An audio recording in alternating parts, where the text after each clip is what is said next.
Ebiere, they say today is your birthday. How are you doing, Ebiere? Ebiere. Ebiere Oki.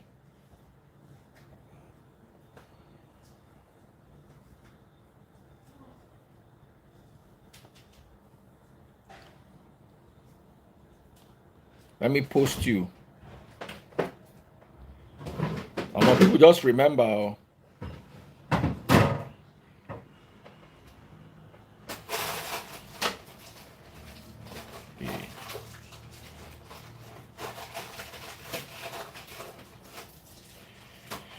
Okay. So, we have a special day today, and we have DJ Bongo Lee with us as our very special guest.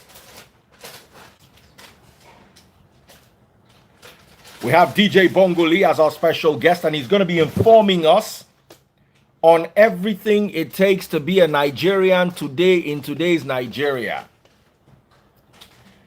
If you're watching on TikTok, remember I'm looking for my number 1, my number 2, and my number 3 gifter. I'm also looking for 150 money guns. Today is a special day. Fuel don't cost. If you know, say you get conscience. I know, say you want to enjoy. Today na the day where we go know. Confirmento. Very, very special gifts and shout outs to the people who are buying my stars on Facebook, my money guns on TikTok, and my super stickers and my super chats on YouTube. So if you want me to read your comments on YouTube, you better put it in a super chat. Okay? I'm not going to be reading any comment that is not with a super chat. So DJ Bongoli, ladies and gentlemen, boys and girls, let me bring official DJ Bongoli. DJ Bongoli.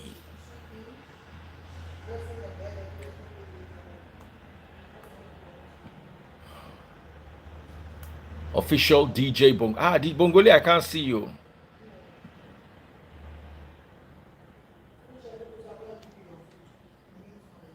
DJ Bongoli. Okay. We're looking for John yesterday. John did not come. Oh. He paid me. Oh. He paid me. Where's Bongoli, ladies and gentlemen? There's going to be a very special session.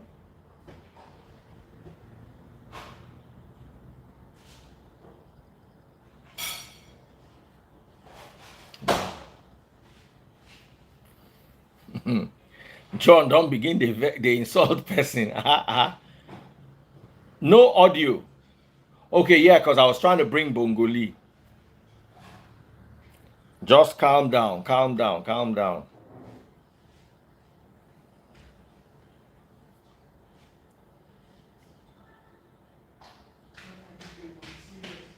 Just calm down. Bongoli is unable to join.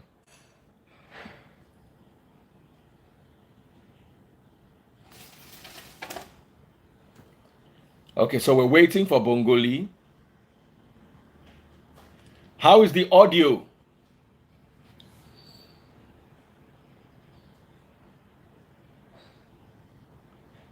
Instagram audio is back.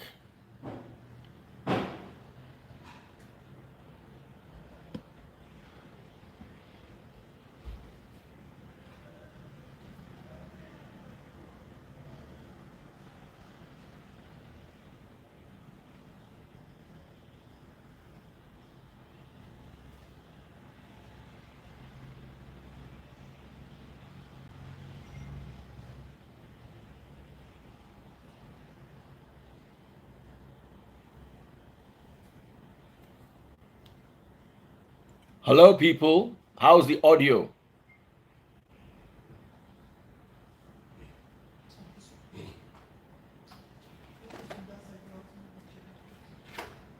Hello, people.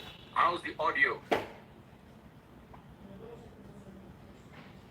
All right, we're trying to get the audio right. While we're getting the audio right on Instagram, we're talking about the Forex, the new dollar rate. We're going to be talking about the new dollar rate. We're going to be talking about so much.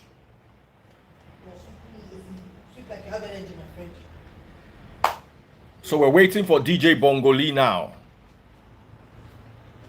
Bongo Lee. Now you really wait for. If you're watching on TikTok, send me those money guns. Who's my number one gifter? Up Next Studio, my number one gifter. If you're watching on TikTok, follow Up Next Studio. Oh yeah, follow my number one, follow my number two, follow my number three. Double tap that screen. Double tap that screen if you're watching on TikTok. Share this video. Share this video. You're going to learn a lot today. You're going to learn about the dollar increase. Or should I say, the black market stabilization. What is it? What is happening? You're going to learn a lot today. I've got a very special a statement. CBN says the Naira has not been devalued. The Naira has not been devalued. The Naira has not been devalued. But something with Nigeria is when you start to hear things as rumor, so you've got to be very, very careful. Official DJ Bongo Lee. Their father. Bongo Lee. Everybody say Bongo Lee. This is the real Bongo Lee. Not like some upcoming musicians that call themselves Lee. Good morning. Good morning, DJ Bongo Lee. You were in Abuja a few days ago. Tell us about the inauguration. How did it go? Well, it went well. There were a lot of dignitaries. So eyes no day ground. So everyone was just enjoying the moment. And for me, it's an honor, and it's something that every Nigerian should be proud of. I mean, people that watch it on TV, saw it on social media, you know. But we're done with the politicking, we're done with the electioneering. Now it's governance, governance leading to growth and development. Because where we are today, there's no time for play. And you see that the president, Bola Ahmed Tinubu, GCFR, like he said, has hit the ground running. And I'm actually in Canada right now, Daddy Freeze. You relocated from the US? No. It was a very tight trip for me, like getting to Nigeria, 3 days, bam, bam, bam, was there.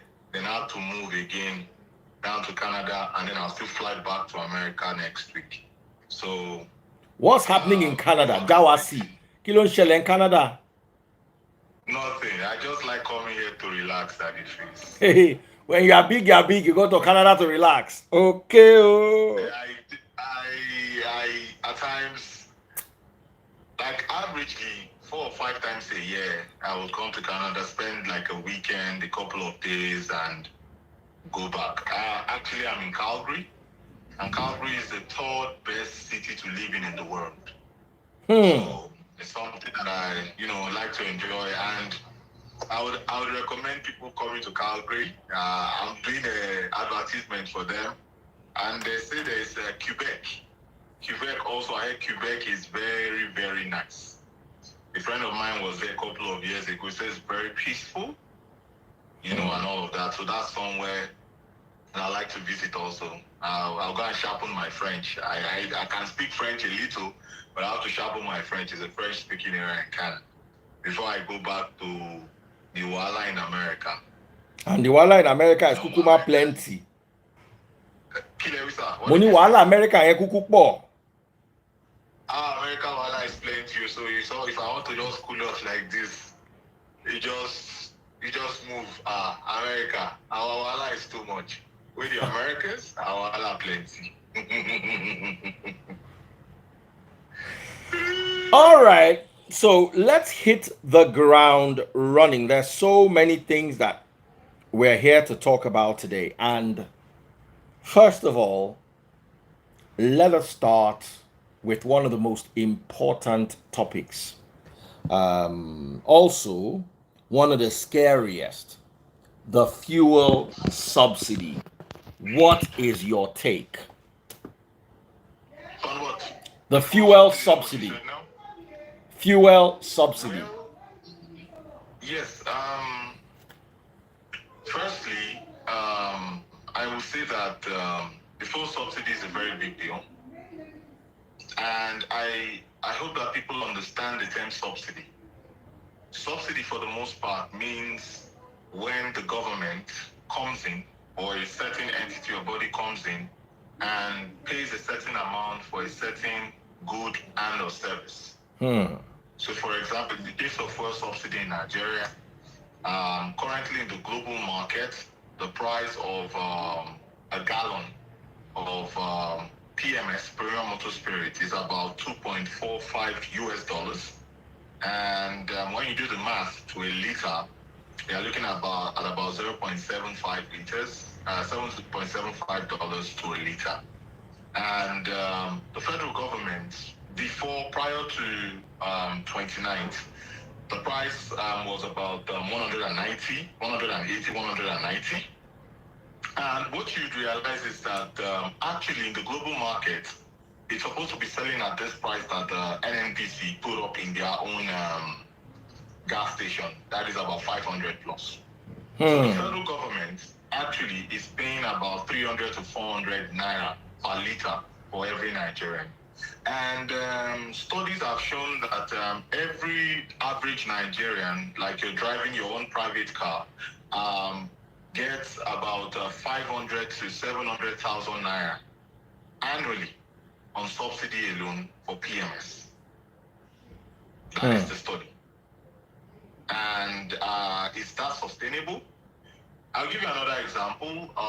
Nigeria actually spends approximately about 10 billion US dollars. Spends about 10 billion US dollars in subsidizing premium motor spirit alone. So imagine, however, the 10 billion US dollars has to be borrowed. Because if you look at our budget, for example, this year alone is predicted that, okay, Nigerians will spend Nigerian government will spend over 6 trillion naira in subsidizing PMS. Now, you know, the provision was for June till June 30th. And at June 30th, the total price will be about 3 point something trillion naira. And in actual sense, the federal government hasn't even paid the NNPC that is paying the subsidy. And that's why the NNPCL boss came out and said that the federal government are owing them about 2.7, 2.8 trillion naira. So imagine what all of that money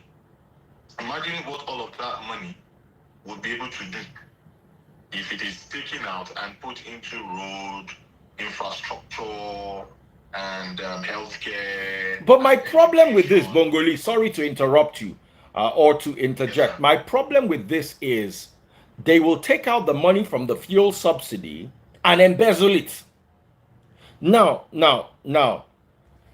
when you have the money in the fuel subsidy, at least we know that the government is doing one thing for us. But when you say, okay, you're going to pump it into education, will it not just be embezzled in education? So what are the plans of the government of Asiwaju Bola Ahmed Tinubu to forestall relooting? Because it's one thing to loot, it's another thing to reloot. Let me tell you, in as much as it sounds like a very stupid deal, and I agree with you, just like Peter Gregory Obi said, subsidy is organized crime. But the problem is every Nigerian benefits from subsidy. From the woman who is selling tomato in the market, to the soldier in the barrack, to the student in the university, because whether you like it or not, we are an oil-based system. And here's what I mean. The poor use kerosene to cook. They enter public transport. They go enter bus. The poor go use their I better pass my neighbor generator, where they go still pop petrol inside. So when that petroleum is subsidized, everybody in Nigeria gets something. But when you say, okay, you want to pump this money into the educational sector, how is that going to help the market woman? When you say, okay, because what P2B talked about is the health sector and the educational sector. It will take about 3 to 4 years before the benefits even start getting to the health sector, let alone before they start spilling to the general populace. So I want to see what is concrete in place. I know fuel subsidy has to be removed, but I know Nigeria, Abacha's money that they collected from Abacha, where is it? So it's like transferring the corruption from the organized crime of fuel subsidy to the organized crime of the looters. That's my opinion. If you're watching on TikTok, send me those gifts. Remember to follow my top 3 gifter. If you're my number 1, my number 2, or my number 3, double click the screen if you're enjoying the live. I will only read comments that have super chats with them. So if you want to ask Bongoli a question or you want to make a comment on YouTube, remember you must do it with a super chat. I will only read comments with super chats or super stickers.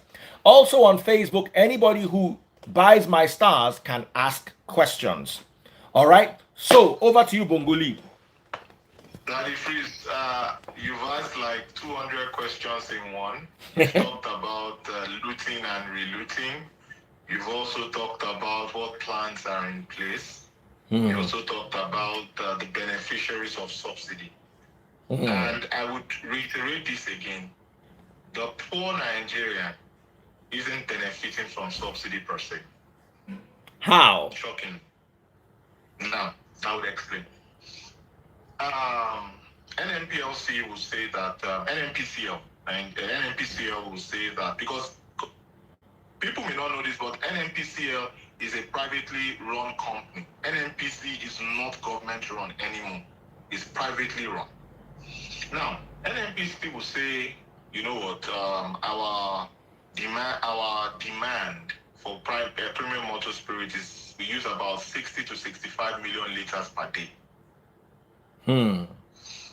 However, I would challenge them, look them in the eyes and tell them that Nigerians don't use up to 35 million liters per day of PMS. So that it frees. 65 minus 35 is what? 30 million liters. Yes. The 30 million liters is going to be subsidized, right? Yes. So who is getting that 30 million liters money? That is artificial.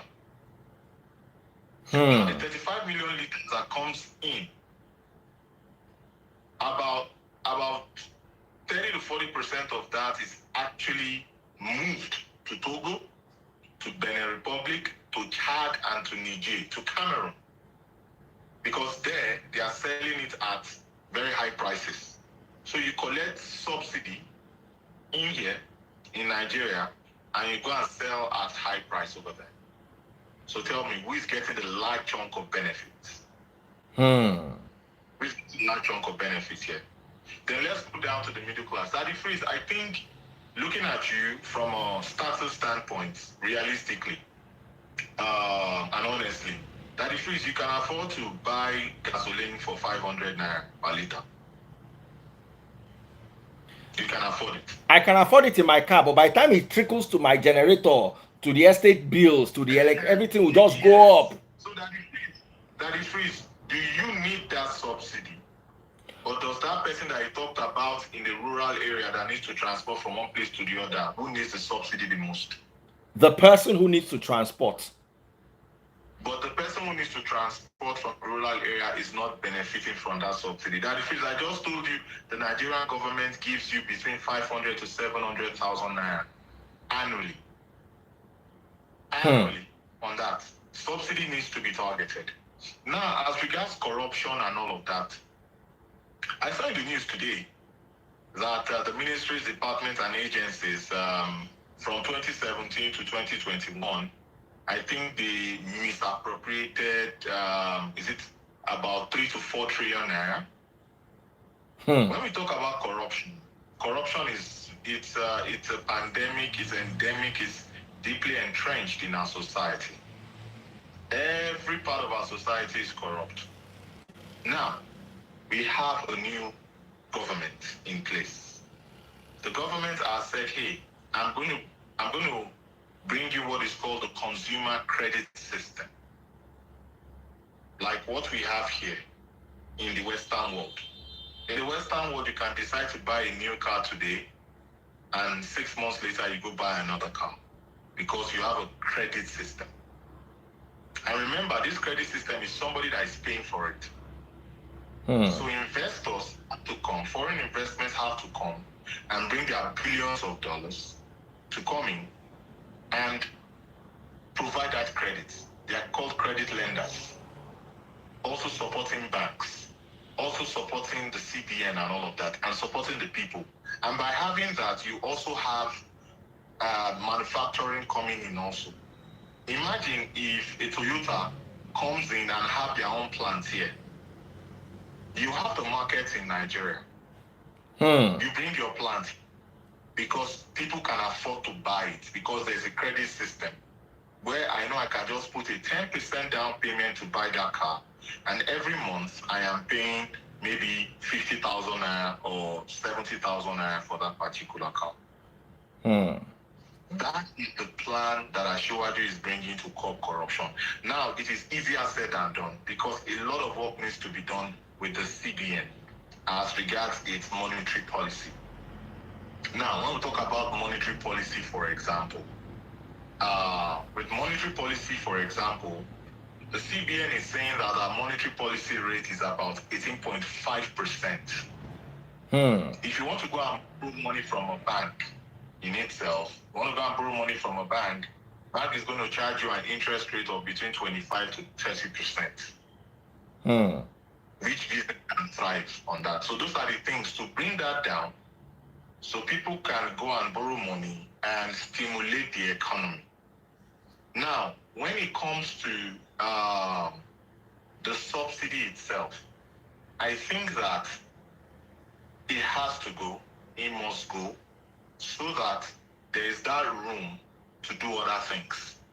Because right now, we are going to get into a situation in Nigeria where we'll be insolvent. And when we get to insolvency, a lot of foreign investors will divest and leave the economy. Why do I say that? We have already reached the ceiling, our borrowing ceiling in Nigeria. Last year, we spent about 96% of our revenue in paying back debts, in paying back loans, servicing our loans. So there is no way that you can borrow anymore. Our credit card has been exhausted. That is freeze.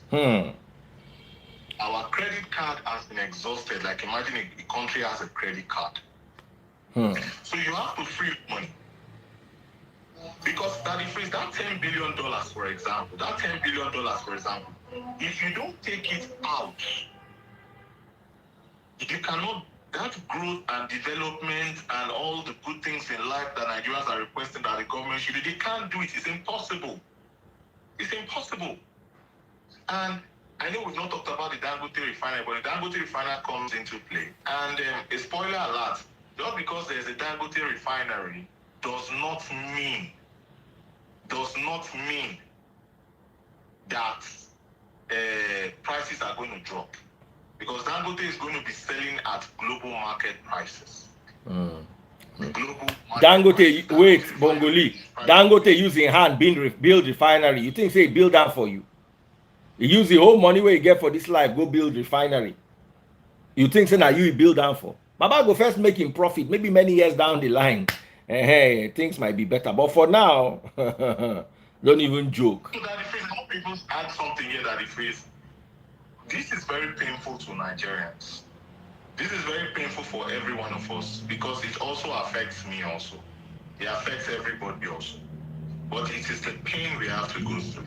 That the phrase Nigerians, we as Nigerians, we have been spoiled by our, what's it called, by our military rulers.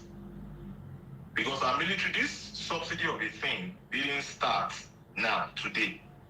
It started way back during the military regime, and it was a way of buying favor from the people, acceptability from the people. Because at the phrase, a lot of things are subsidized in Nigeria.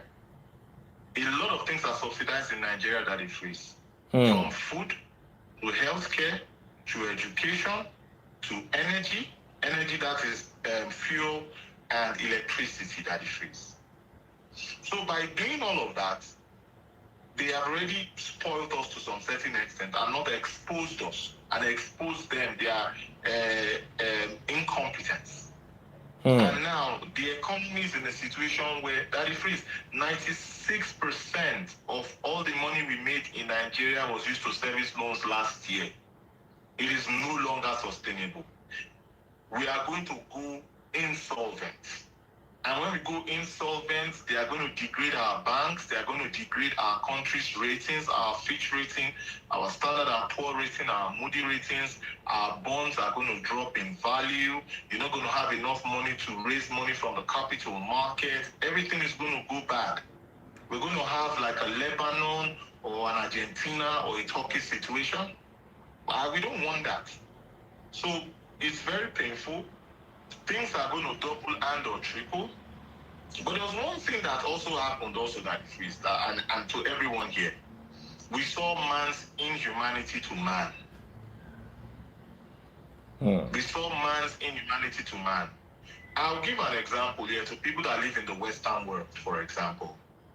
Do you know that when you go to the African store, for example, you buy something that is worth $10? If you go to a Chinese store, you buy that same thing for $7 or $8. Why are we doing that to ourselves? And they buy it from the same place. So we as Nigerians, averagely, we tend to want to exploit at every given opportunity. And we saw it full bloom. And the argument is that, where will I get money to go and restock and buy new ones?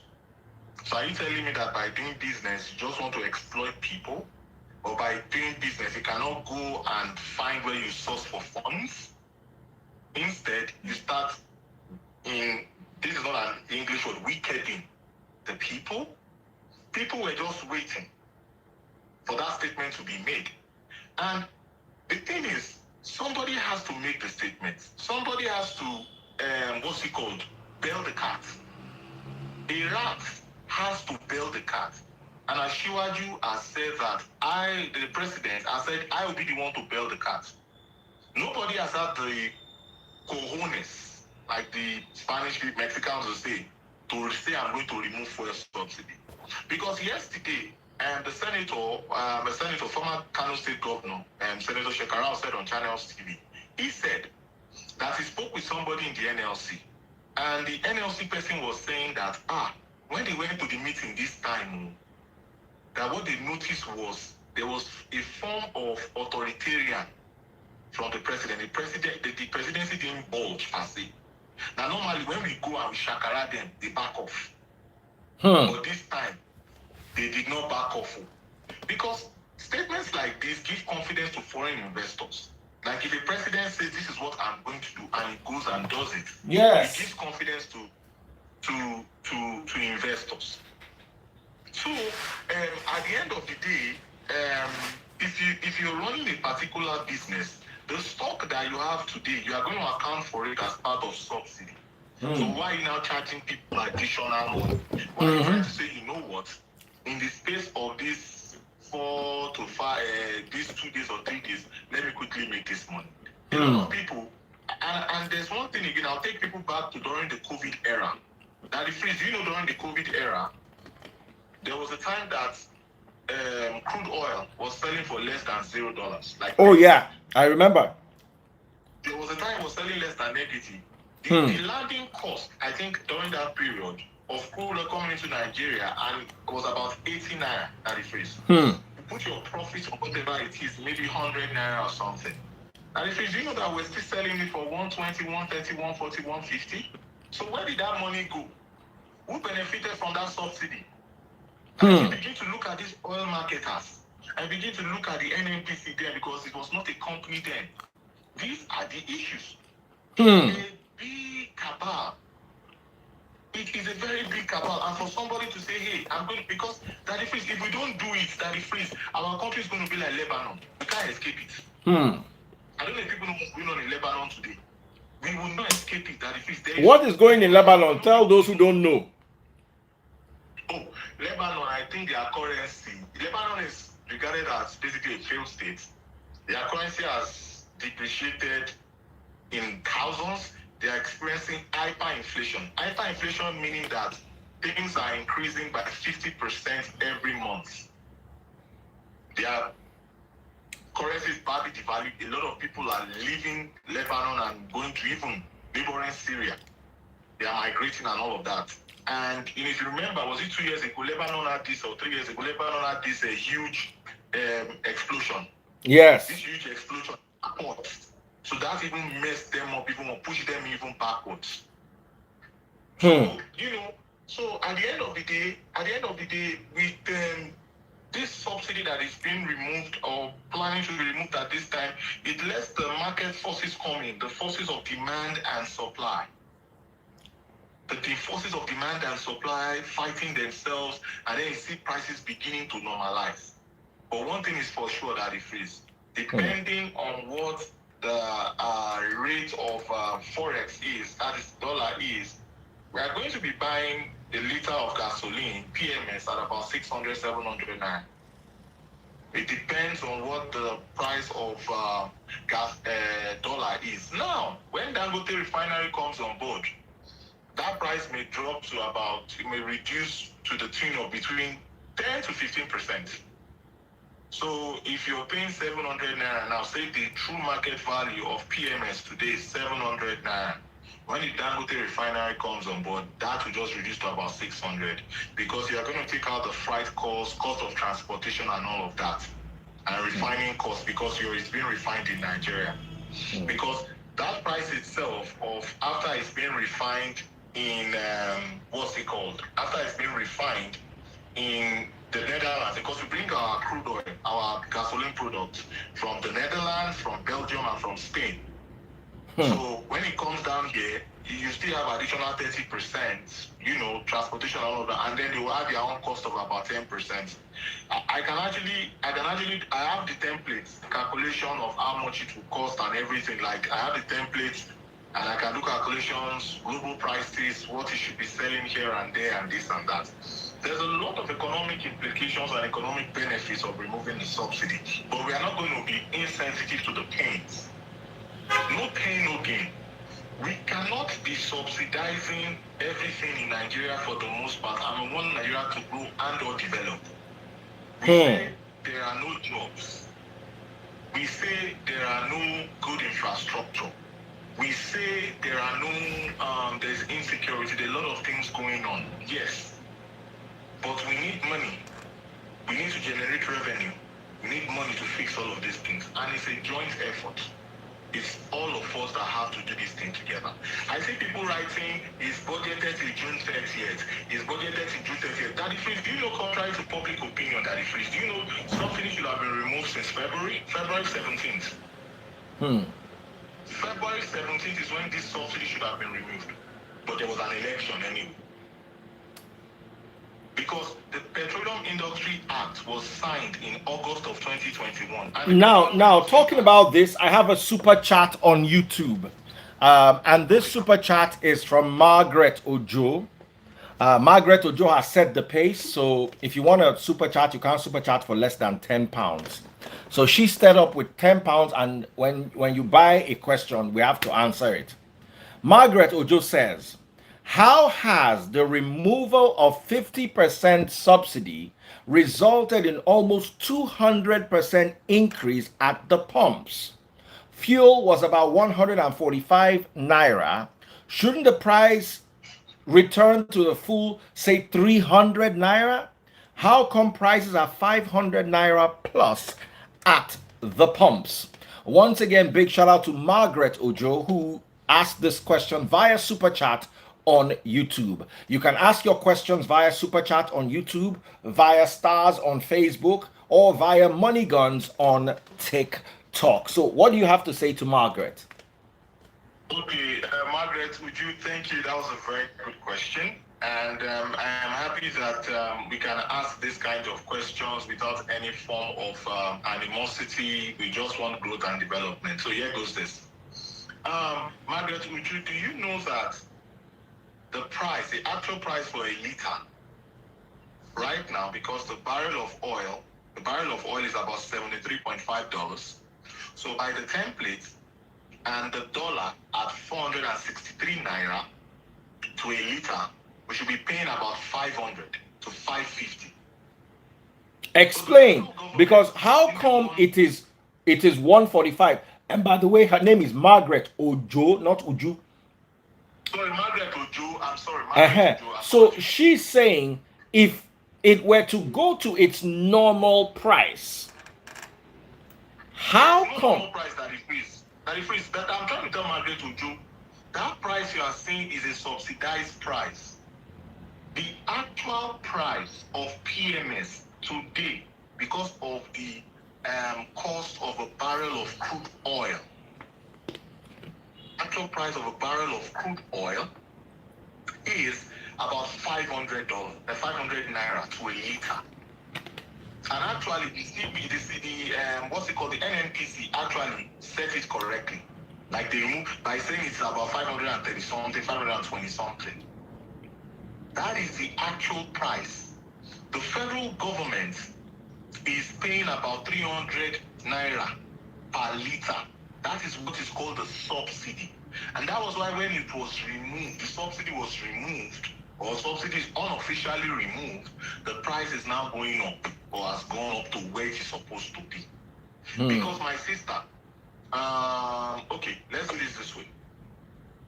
For every barrel of crude oil, when you do the template, 70% of the cost, about 60 to 70% of the cost is coming from the actual price of a barrel of crude oil. The barrel of crude oil, the actual price that goes into that liter, when you do the calculations, is about 60 to 70%.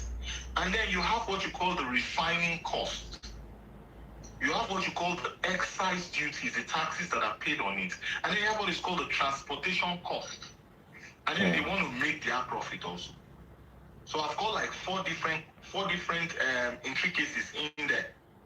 And when you do that particular math, everything sums up to about 500 because also the value of the naira to a dollar comes in. Today, according to the CBN, $1 is 463 naira. Look at Benin Republic. Is it no? I think it's Niger. I think it's Niger or Chad.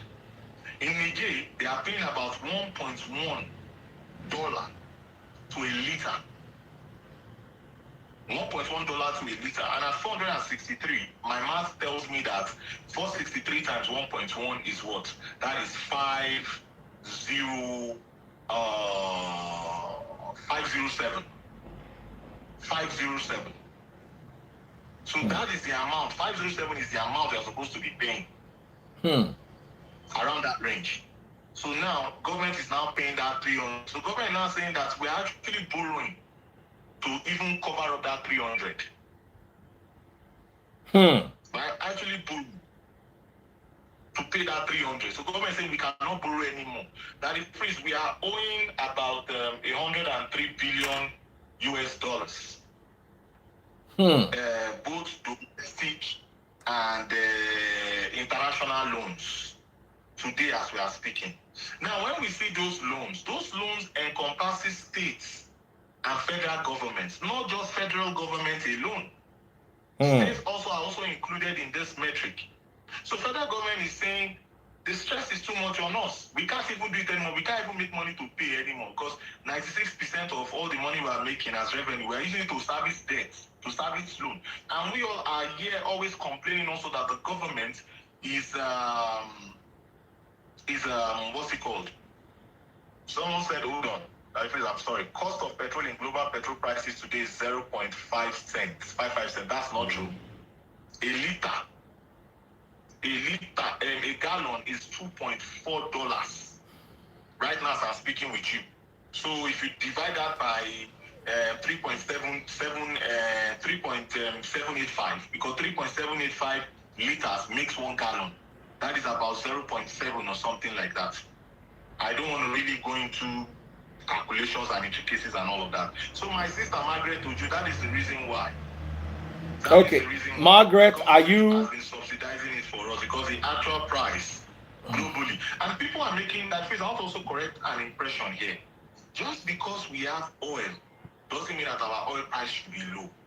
Crude oil is a globally traded commodity. Crude oil, I repeat again, it's a globally traded commodity, and as such, it is valued or priced in dollars. So that is why what's it called? Dangote, like you said that if it's Dangote is privately owned. Dangote is going to be buying the crude oil, and federal government has said we're going to give you 300,000 barrels. Dangote's refinery's capacity is 650,000 barrels per day. So if Dangote is saying I want to run at full capacity, Dangote also has to go and import now. Dangote is going to import from other countries. If he wants to run at 100% capacity. So are you telling me that Dangote is running a humanitarian, is a capitalist? Dangote is a core capitalist. He's a core capitalist. And as such, he's going to charge, because also it's a private company. Federal government owes 20%. Federal government too is a shareholder. They will sit down and say, where's our 20%? We are giving you 300,000 barrels a day. You have to pay us for that. Global prices. Now we can begin to have another conversation and say, should we be doing it, pricing it in Naira? Should we be buying it internally in Naira? That is a different conversation entirely. For crude oil, for also natural gas also. Because we use natural gas to, for our turbines, for electricity. And for thermal production of electricity, I think it's about 80% or something that we use the gas-driven turbines. And then hydro is about 15 to 20%. And we don't have renewables yet. So I think that answers that particular question. All right. Big shout out to Margaret. Margaret on YouTube says, okay, so the subsidy was just on the actual cost of oil, not the gross price, which includes administration and refinery costs. Sorry, I didn't get that. She said, okay, so the subsidy was just on the actual cost of the oil, not the gross price, which includes administration and refinery costs. No, it is. This is the PMS itself is no longer a commodity anymore. It's already been refined. It's now a good. So now the REIT is a retail good, like it's consumption. We are consuming it. So the subsidy is being paid for consumption. Which we have to stop, because if you want to pay subsidy, if you pay subsidy and channel it towards production. For example, the rice, the Anchor Borrowers Program, where the federal government was subsidizing fertilizer, where the federal government was subsidizing the seeds for rice. So that is the way to subsidize. That is the right way to subsidize. Not subsidizing the end product, consumption. So my sister, that subsidy and everything, I just broke down the cost in to arrive at that final good. So it's that final good that the government is subsidizing. So that is supposed to be sold because of the value of the Naira to the dollar or dollar to the Naira. It's supposed to be at about, dollar, it's supposed to be about 500, 520, 510. That's the actual price. Hmm. That's the actual price. When you put everything together, there are the cost, benefit. And that was why, if you look at it, the oil market has immediately started selling averagely at 500, 600, 700. And also, before then, we've heard that in the southeastern region, in the south-southern region, and in the north-central regions, in places outside of Lagos, before subsidy, before these announcements and all of that, they've been selling at 300, 400 naira per liter. Hmm. Now, because they are going to add their own additional transportation costs on the road, they are also going to add those actors that they freeze, the actors in quotes. You know who are the actors? Our people that wear black and blue on the road. Give me something. Oh, okay, okay. Àwọn Those two, ọlọ́pàá, because abeg, sir. image. So those ones are on the road, and they'll say, okay, as you are passing, give us something. You have to add that one as part of the cost. Also as a businessman. So when it gets to the end point, then they now increase it and all of that, and then you have to pay 300, 400. So I'm thinking that, looking at the trend, eventually when subsidy is removed and everything, we may see in those regions that it might be up by additional 200. So if it's trading in Lagos at, let's say, 500 or 550, then in southeast, in south-south, in the north central, it might be trading for 700, 800. That is where the market forces begin to come into play. Now, I want to ask a question. And the basis of this question is a very simple fact. And the fact is that we need more ports in Nigeria. What do you think the Tinubu administration, because if transportation from Lagos is such an issue, why can't we have a port in Rivers, a port in, where else, along the Niger somewhere, at least servicing the northern states, and definitely a port in the east or close to the east, through which not only PMS or petroleum products can be moved, but also cars and other imported commodities. Before you answer that, big shout out to everybody who's watching. If you want to ask a question on YouTube, you have to do so by super chat. And Margaret has set the benchmark, so it is £10 or its equivalent in Naira or dollars. Please, this is just to support the channel and also to appreciate the plenty work we're doing here. If you're watching on TikTok, remember to send those money guns. Big shout out to Babaito. He sent me one money gun. Remember to follow my top gifters and double click the screen if you're enjoying this. It's not easy to bring a chairman like Bongo. If you're enjoying this, double click the screen. Double click the screen. I have 8,400 likes. Let's see how we can move that to about 20,000 likes now. So double click the screen. Double click the screen if you're watching on TikTok. Big shout out to all of you on TikTok. Remember to buy my money guns. I'll be giving a special shout out to everyone who's giving me gifts and buying my money guns. Also share the video. People need this very vital information. If you're watching on Instagram, go to Facebook. Search for Daddy Freeze. DADDYFREEZE. Scroll down to today's video. Click on the video. You will see how to buy stars. So once again, go to Facebook, search for Daddy Freeze, click on today's video. Once the video pops up, scroll down, you will see how to buy stars. If you want to ask your questions on Facebook, just buy 1,000 stars and put your question there. Same thing with TikTok, and it's super chat. I'm only going to be reading comments across platforms if they are on super chat, stars, or with money guns, or if they come from my number one gifter. Let me make it fair. So over to you, Bongoli. What are your thoughts? Thank you very much for this question. But before I answer that question, I want to go back to the oil subsidy thing. Guys, as they have removed subsidy, if tomorrow the barrel of crude oil drops to about $40 or $35. Expect that price to half also, or reduce by 30-40%. So that 520 naira you are paying today, or that we are paying today, if the price goes down, then it's going to be like maybe 300 and something naira. Now, if it goes higher than that, you may be paid for 1,000 or 2,000. It depends. Because right now, the global commodity prices are actually dropping right now. But because of man's inhumanity to man in Nigeria, what goes up never comes down. Absolutely. Word. So now let's now go back to the port conversation.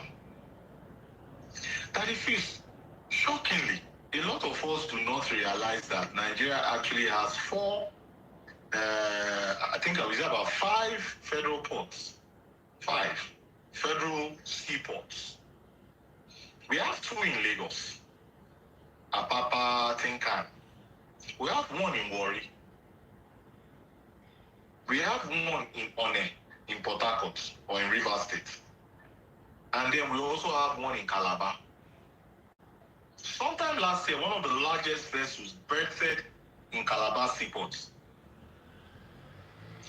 That is, we make about, I think it's, is it 300 and something thousand metric tons of cocoa? Where do we export the cocoa from? Cocoa is majorly produced in Ogun, Ekiti, Oyo, Osun, Ondo, Delta, Edo State, Calabar, and Cross River State and Akwa Ibom. Where are they exporting those things out from? The crude oil that we, they have 2 ports in River State, yes, One and Port Harcourt ports. The 2. But are they functional? Are these ports functional? That's what I'm trying to explain. That the freeze they are when we drill for oil. Well, how are they transported? What ports are they transported from? They are transported from somewhere, sir. Now, Lagos State, in fact, has said, you know what? Because we don't have deep sea ports. Because when we talk about deep sea ports, it's like you can berth much larger vessels, and that's they talk about dredging when it comes to ports. So you can have those large vessels come down to shore and anchor. Now, in Lagos State, for example, the current president of the Federal Republic of Nigeria envisioned the Lekki Free Trade Zone, envisioned the port in Lagos State. And then there's also going to be another deep sea port in Badagry. So that is something that the federal government has done their own. We already have like 5-6 federal ports, seaports. State governments should also come in and play their own role. Now, let me talk about the Southeast. That is, contrary to public opinion, the Southeast has 2 river ports, not seaports, because the Southeast is landlocked. And because it is landlocked, you cannot have sea. There is no sea in the Southeast. You only have rivers. And in the Southeast, we have 2 river ports. We have the Onitsha River Port, and we have the Ogurugu Uzoawani River Port in Enugu State. The one in Onitsha has been concessioned. I think I've forgotten how much it was concessioned for, and it says it's going to make about 23 billion naira in the next couple of years. So the question is, what are the people doing? What are the governments in those areas doing to revamp that place? Now, the federal government has come in and is saying, hey, let us, let us concession it. In fact, I think last month or 2 months back, there was a big activity that happened in Imo State, a dredging activity in Imo State by Governor Hopu Zodima, where the former VP was there, and a lot of dignitaries were there. Ooni was even there. So the activities going on there. And that is also, we have the dry ports. We have dry ports in Oyo State. We have dry ports in Kano State. We have dry ports in Kaduna State. That is from Lagos, for example, to Borno, because there's a lot of commerce going on in Borno. Borno is a commerce city. It's about 1,590 kilometers from Lagos to Onitsha. Is about 400 kilometers. From Lagos to Aba is about 600 kilometers. Now, from Onne Port to Aba is about 200 kilometers. Now, from Onne to Onitsha is about 400 kilometers. What are the state governments doing in those areas? Now, if you look at the trade routes, for example, where vessels are berthing from Europe and the Americas, you go through the Atlantic Ocean. Because 1 mile is equal to 1.15 nautical miles. Nautical is what you use on water. And the person that is saying all lies, so I'm going to respond to this particular person. All lies, so I want you to go on Google Map and check everything that I've said and tell me if I'm wrong. And if I am wrong, then I will never be under the freeze life with all of those numbers I called. But if I am right, I keep my statement. If I'm right, I keep my statement. I won't say anything to you. So back to what I was saying that the freeze. 1 mile is equal to 1.15 nautical miles, because it's nautical miles. So you have to also look at that. You also have to look at the markets. You also have to look at the purchasing power parity of these areas. In Nigeria, for example, the Southwest has the highest purchasing power. The Southwest has the best logistics network that transcends across Nigeria. Now, sorry, before you go further, my number one gifter on TikTok, Man in the Mirror, says, all oil producing countries subsidize fossil fuels. The US in 2021 subsidized by $20 billion. So all countries that produce oil are subsidizing fuel. So what is Nigeria's excuse? This is the comment from Man in the Mirror. Remember, if you want to ask a question on TikTok, you've got to buy my money gun or be my number one gifter. On YouTube, remember to send me super chats, and on Facebook, 8 stars. So over to you, Bongoli. What are your thoughts? I would like for the man on the mirror to tell me in what part of the upstream, midstream, and or downstream was that subsidy applied here in the US. Because to the best of my understanding, right now, the calculations are direct replica or in tandem with the current prices. So I want to ask man in the mirror again, please, can you tell me where that subsidy was applied? Was it applied to the direct consumers? Because that is the subsidy that we are paying in Nigeria, direct consumers. You said 20 billion, what's it called, USD. Where? That please, can you ask the person, where was it subsidized? Where? Man in the mirror, how and where was this subsidized? Man in the mirror, I'm waiting for your response. While we await him, continue, Bongoli. Yes, so when you look at, what's it called? Because you're still talking about subsidy anyway. A lot of countries also, some countries also subsidize. Like if you look at the Middle Eastern countries, for example, they subsidize. Nigeria is also subsidizing. But what kind of governments are they running in the Middle East? Most of these countries that are subsidizing, for the most part, they run an authoritarian type of government. They don't run a democratic type of government, most of them. It's like one man, this is what I'm doing, like what we were doing before in Nigeria, or what we're currently doing. Remember, we had military rulers and they gave subsidies. The thing about subsidy is not a bad thing. But the thing is that you should not be subsidizing on consumption. You should be subsidizing on production, not consumption. And also, Nigeria is saying we don't have enough money to even subsidize anymore. That's the problem that it is. Nigerian government doesn't have enough. Nigeria ranks one of the lowest. Nigeria ranks one of the lowest when you look at our revenue to GDP ratio in the world that it frees. I've said that many times before. In the world that it frees. Our GDP is 440 billion US dollars. But our revenue to GDP ratio is about 5%, 4%, 5%. That it frees over half of our budget we go and borrow that it frees. So Nigeria doesn't have money. That's a point blank period. We're about to get insolvent if we don't do anything. If we don't just say, you know what, plug all the leakages, stop. I know that we've not even talked about the Naira, what's it called, the Naira denomination or whatever. We are still going to get to that. Okay, because that also is also in tandem with this. So somebody said, what's the difference whether on consumption or on production? Oh yes, sir. There's a major difference. There is a major difference when you talk about consumption and production, putting in subsidy. Imagine putting that if you look, I gave this analogy to somebody the other day. And Yarisi is selling rice that is free. You go to Yarisi and go and buy rice 100 naira.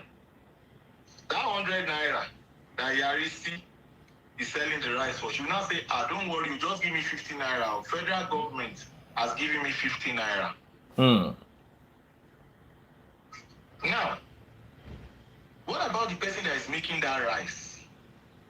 Imagine the federal government says, okay, for this rice you are making, the rice is 100 naira that you are making, producing. So to ease and to make sure you have better production and all of that stuff, better yield, I will give you 50 naira. By giving you 50 naira, you will expand your business. You can employ more people to work on the rice farm. You can go into other productions, other associated productions and other associated type of businesses that will come out of that rice. That rice production, that is the difference between, because consumption is just like buying ice cream. Federal government saying, I will give you, if ice cream is 100 naira, I will pay 20 naira, you go and pay 18 naira. Compared to the production of the ice cream itself. Saying, you know what, for you to buy your raw materials, I will give you 20% out of it. That one itself will ease off and you can expand your business, you can employ more people.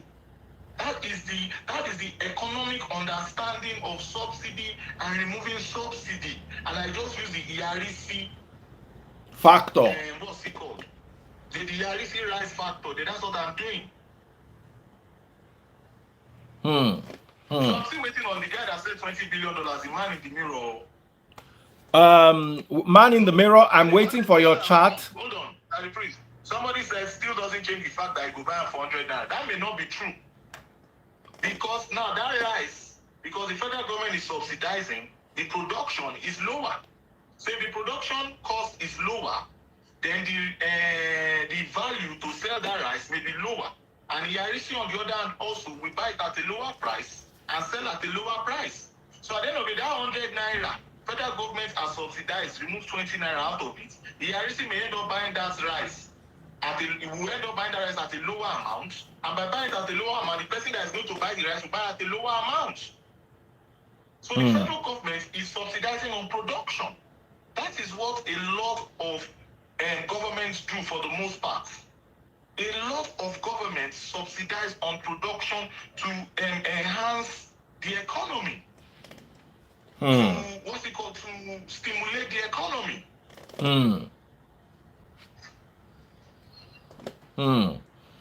Absolutely. All right. Any questions? I'm gonna give 5 minutes. Okay, he said I did respond. They actually subsidize fossil fuel industries, but why can't we do the same? That's man in the mirror. Remember? Man in the mirror, please read that thing again. I said, is it upstream, midstream, and or downstream? When I mean upstream means drilling. Upstream is transportation. Then downstream is refining. So I want to understand where they subsidize, because the Nigerian subsidy is on consumption.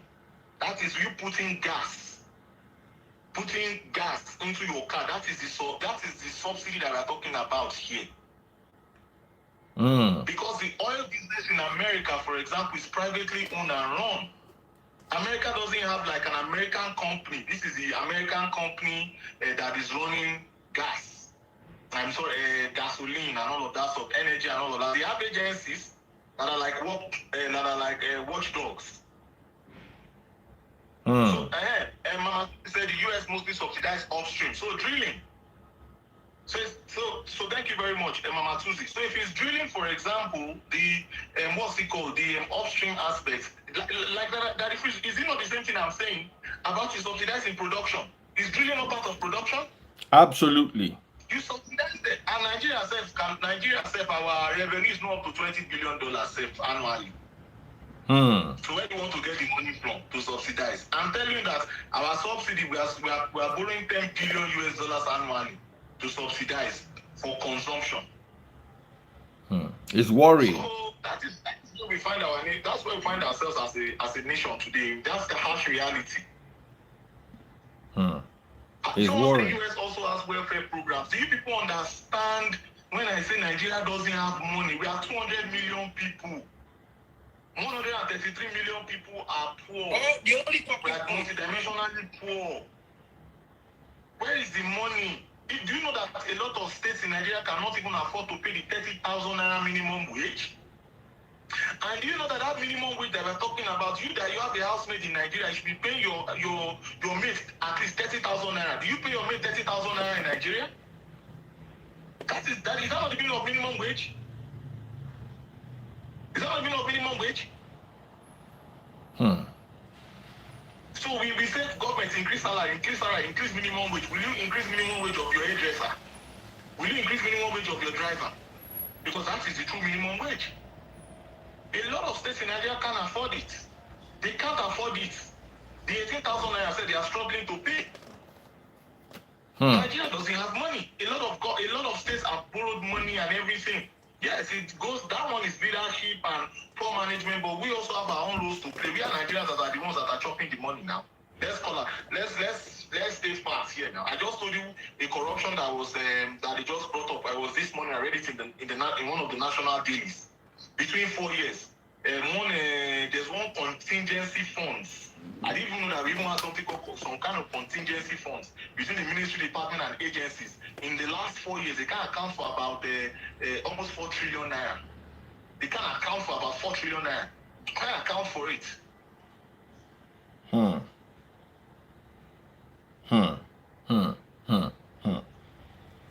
Word. All right, 5 minutes. We're going to take a quick questions break. Remember, if you're asking your questions on YouTube, TikTok, or Instagram, TikTok, you have to be my #1 gifter, or you have to buy a money gun. So if you buy a money gun, I would pull you up. You have to send super chats. Guys, you're listening on YouTube. Send your super chats. Send your super chats. Send your super chats. Okay, sorry. Somebody put a comment here. Ebere, happy birthday anyway. Today's Ebere's birthday. Was it yesterday? Happy birthday. Today is today. Bless your day, Ebere. So, Ebere. Eventually, Bongoli, eventually the ripple effect should lead to minimum wage increase if things follow economic model. Yes, that's true. Because by doing this also, you see that investors will be confident to come and invest in Nigeria. Because that fuel subsidy statement also that was made, a lot of people don't realize that you make those kind of statements to build confidence in foreign investors. And that was why in Nigerian stock market, when after Ashwabi made that statement, the stock market gained about 1.5 trillion naira. So stocks grew by 1.5 trillion naira. Our euro bond, our bonds, our dollar bonds, the price went up. So you are rejigging confidence and telling them that all of this bottleneck, because that is, imagine if you are doing a business and the federal government tells you that this is the cap. You can't sell more than this. How can your business thrive? Like I said, I am not insensitive because it affects me also to what will happen, the ripple, the effect of transportation prices because we experience a lot of cost push inflation in Nigeria. Because once the price of gasoline goes up in Nigeria, everything goes up. In fact, some people are saying dollar is going down to the Naira. That's another conversation. Talk about that. It's been trending downwards in the last couple of days. When we get to the dollar conversation and Forex conversation, we not talk about Dangote Refinery. So we still have Dangote Refinery and talk about the dollar thing also. All right. So once again, 2 minutes. Bongoli, catch your breath because we're going in hard. 2 minutes. Any questions? Any questions? If you're watching on YouTube, I'm not gonna. One guy came on YouTube and commented. He said, "Listen to waiting." One guy they can't comment. How do I send super chat? If you're watching on YouTube, you will see. Let me show you how to send super chats on YouTube. A lot of people are there and don't know how to send super chats. Make una no vex. Now how una go take the support our channel? Oh no problem, Bongoli. So in that 1 minute, we can sell the market. See, this is the video. Click on the video. At the bottom right hand corner on Facebook, you will see a little dollar sign. Let me show you. In fact, let me put it here so I can show you. So Facebook, this is how, sorry, I mean YouTube, this is how, can you see that right there? This little dollar sign here. That's it right there. That's it right there. That's the only way to do your super chat. So if you're watching on YouTube, at the bottom of the screen where you see the comments, at the bottom of the screen, you will see a little dollar sign. That is how to, once you click on it, it will tell you send super chat, super stickers. Okay, so send your super chats and ask your questions. Thank you so much. Somebody says, I see this guy likes controversy. Why he keep bringing this bigot of a guy here, making him look like he's someone? Peachy Steak, you have been banned from this channel for the rest of your life. Bongoli is a bundle of intelligence, wisdom, and statistics. Why should I not bring him here simply because you don't like him or because he did not support your preferred candidate? Do not insult my guest. Thank you very much. So you've been bad, and whether you want to buy super chat next week or you want to buy, you can't even buy again because you've been removed. For the rest of you, you've got questions, ask via super chat or super stickers. If you're watching on TikTok, remember it's money gun. Send me those money guns if you're having fun. And if you're watching on Facebook, go to Facebook, search for Daddy Freeze. Click on today's video. Scroll down in the video, bottom left-hand corner, you'll see how to buy my stars. So let's talk about Forex.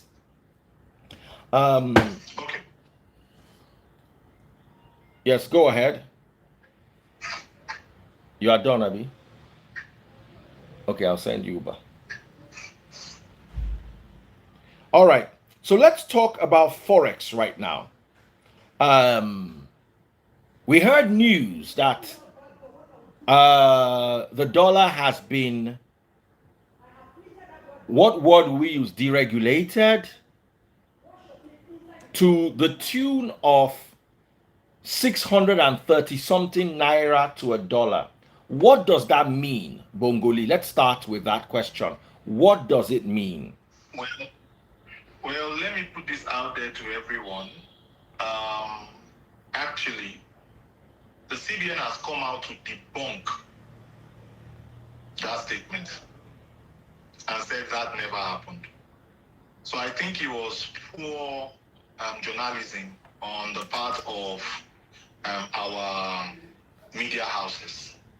So now there's something I've learned, Bongoli. Sorry to interrupt you. There's something I've learned. In Nigeria, anything that starts as a rumor always ends up happening.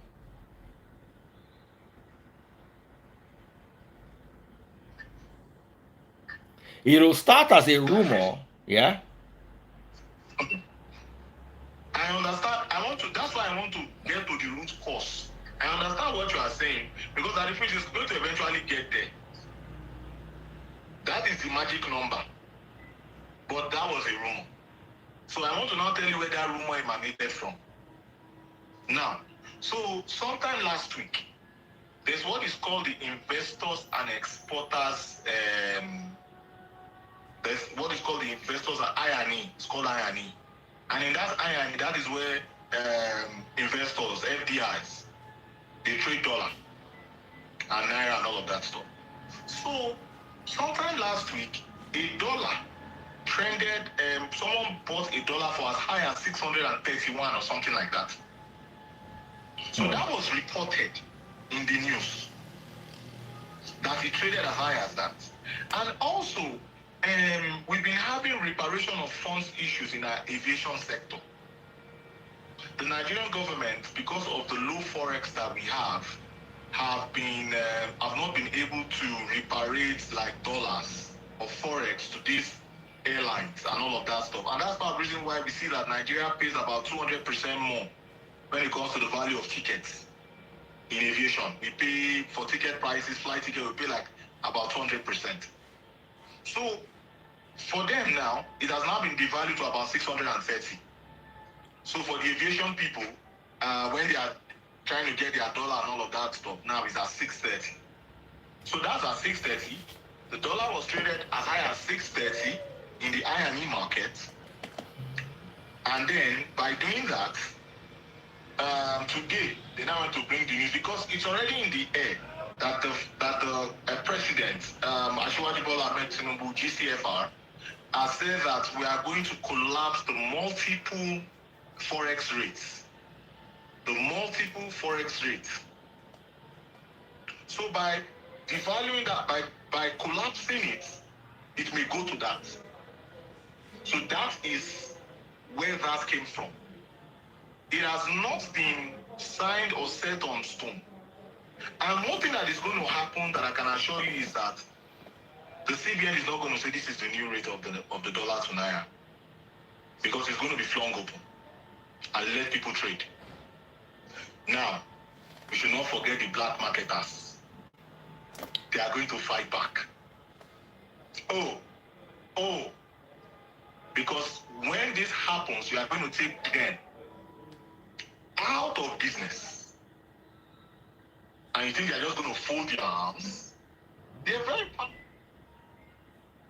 qualities and powers in Nigeria that will not make so way. We have the subsidy cabal.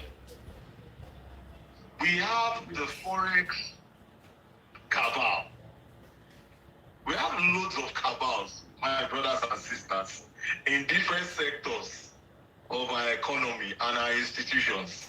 So it is going to be very, very challenging to get these people out. But if you want our country to grow and develop, we need to find a way. We are going to step on toes. Okay, Daddy Face, for example, when the Dangote Refinery comes on board, we're still talking about the Forex thing, but we're going to talk about when the Dangote Refinery comes on board, for example.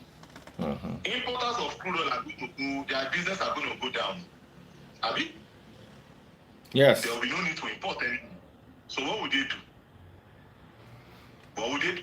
They will fight. Yes. There will be sabotage. Because you still have, and that is why they are cashing out now.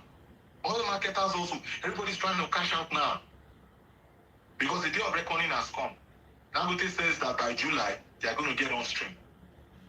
And a lot of moving parts.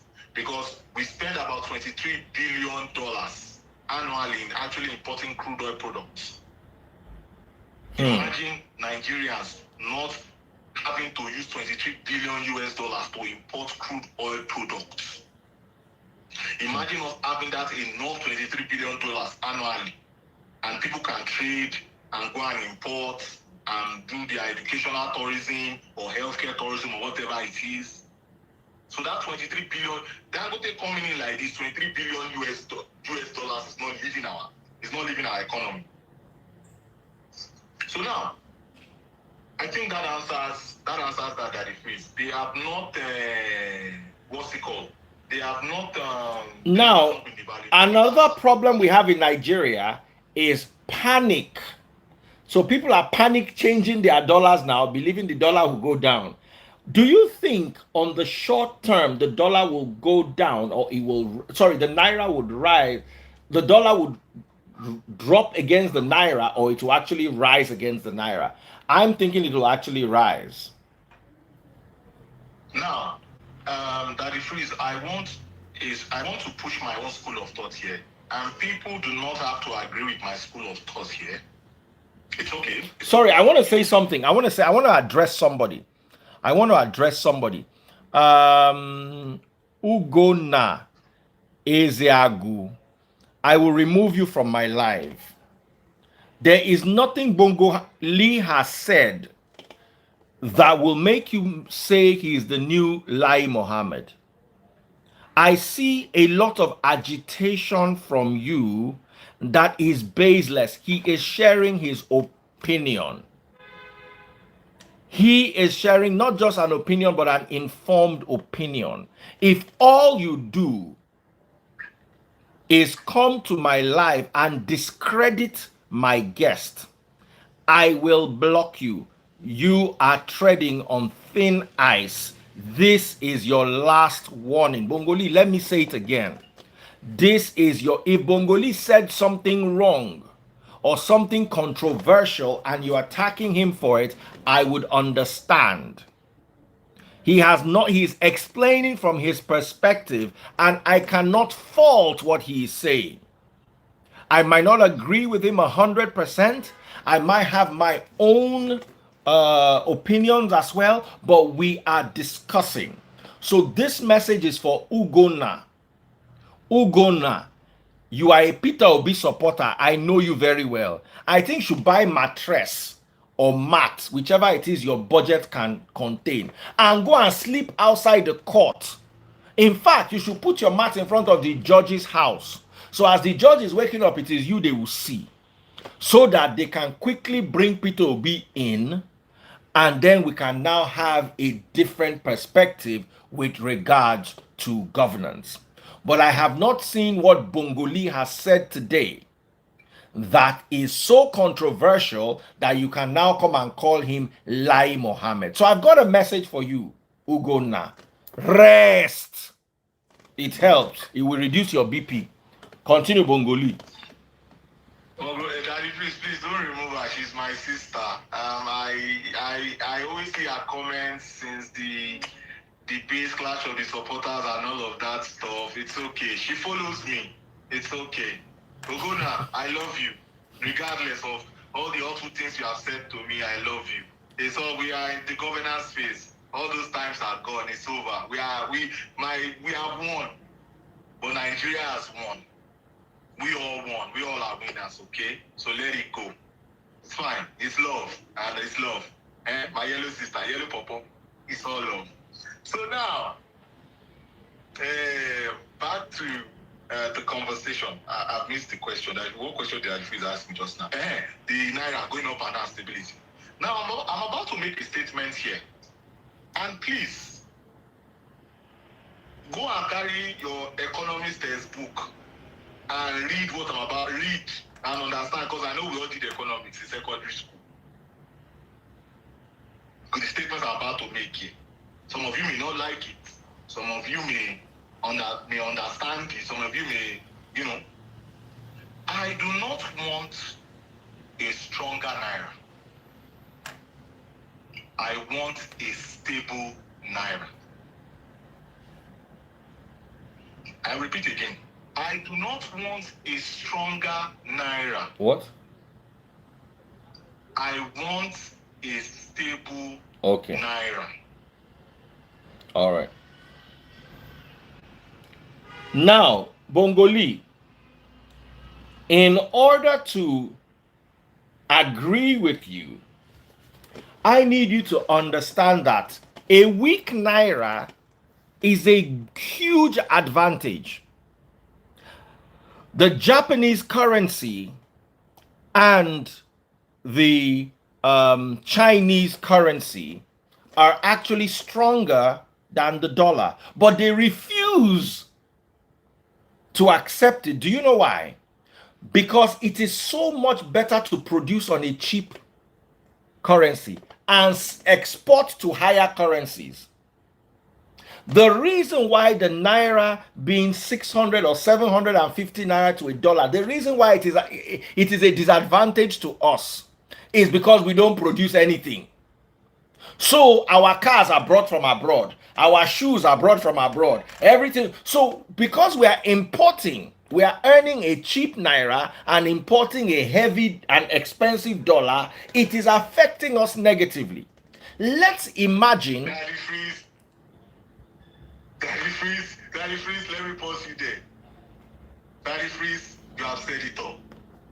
Do you know, in fact, I want to just turn off this live and go and sleep. I'm just kidding. But Daddy Freeze, you understand the economics. The problem here is, we as Nigerians, we have been programmed to always think in a consumption way. Finish. Consumption way. Pardon my English. Not a production way. And that is why I said I want a stable Naira. I don't want a stronger Naira. Because if you make our Naira stronger, for example, it is going to be more expensive to export. People don't want to come and export. People don't want to come and buy. Because now they say, okay, what we buy in Nigeria for $10, now we have to spend $20 to buy it. All these matrices work if we are a production nation. That thing that you're talking about is that the Chinese do. Because the Chinese yuan to the dollar, I think it's 7 Chinese yuan to a dollar right now. So I think it's 7. The Chinese do that a lot. They don't want to adjust their currency like true value. So what do? They do that so that when the dollar comes in, it becomes a lot more. And so because the investors will bring dollar in, so they can achieve a lot more in production. And also when they sell it with China, you can't compete with China for now. But it's going to move to India anyway. All of these things are moving to India anyway. Because Chinese population, they are reducing and all of that, so they are getting older and stuff. And their minimum wage is going up now because they are more educated. That's a different conversation entirely. It's a different conversation entirely. It's like a full big conversation on what's going on in China and India. And I pray to God that what is going on in China, as it's going into India, by God's grace, it should come to Nigeria. Because in Nigeria, about 70% of Nigerians are under the age of 18. I think 18 or 21. 70% of Nigerians are under the age of 18. So we have a very young population. We have a very, very young population in Nigeria.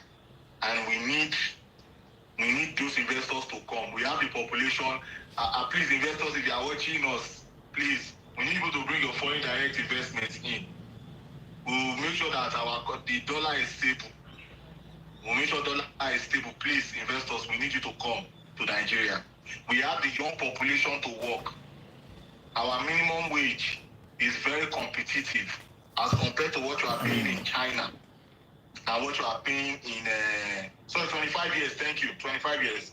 And what you are paying in China. Thanks for the correction. 25. What you are paying in China and what you are paying in India.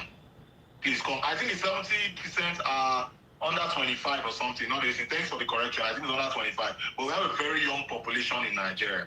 So I think under 18 years is about 50%. So back to what I was saying, Daddy Freeze. You've answered it all. I just wish that a lot of us begin to think, because what happens is that if you say people that say they want the Naira to be stronger, why do you want the Naira to be stronger? Can you hear me? They tell you so that we can import. Can you hear me? We can import. Daddy Freeze, you can't. Okay. Continue. Ask anybody why do you want the Naira to be stronger? They say because I want to pay school fees. I want to pay school fees abroad. I want to travel abroad. I want to go and buy Gucci. I want to buy luxury items. Because Nigeria spends a lot of money on luxury in the world. Do you know how much we spend on importing champagne and foreign liquor and all of that something like we spend about $300 million annually. We spend about $300 million annually. So we like to it's importation. And that is why, they talk about Agbado, corn nation and everything. A lot of people don't know that you make ethanol from corn. So when the president was talking about Agbado the other time, he's looking at how can we increase the production of Agbado, of corn, so that we can start getting extras from it and make ethanol. And that ethanol is a base material for liquor. Because when that happens, you start seeing distilleries springing up. More distilleries springing up in Nigeria. These things, you cannot just sleep like this and wake up tomorrow and all these things happen. Can you hear me? Years. It can even be 15 to 20 years that this thing will take for all these things to really and truly materialize. But we have to start from somewhere. We have to start from somewhere.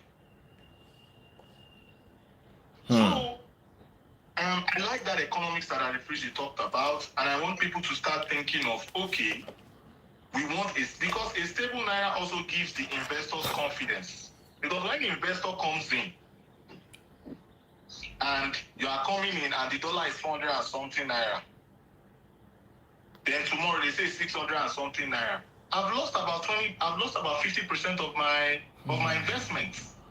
So that means for me to recoup that my $1 back, I'll have to go and give the Nigerian government 50% more of the Naira. So that's why I said I want stable. I don't want a weaker Naira. I don't want a stronger Naira. I just want a stable Naira. So now, let me now transcend to another conversation, because I know you still have, but let me transcend to that. Daddy Freeze, a lot of Nigerians have become billionaires overnight because of what is called round tripping.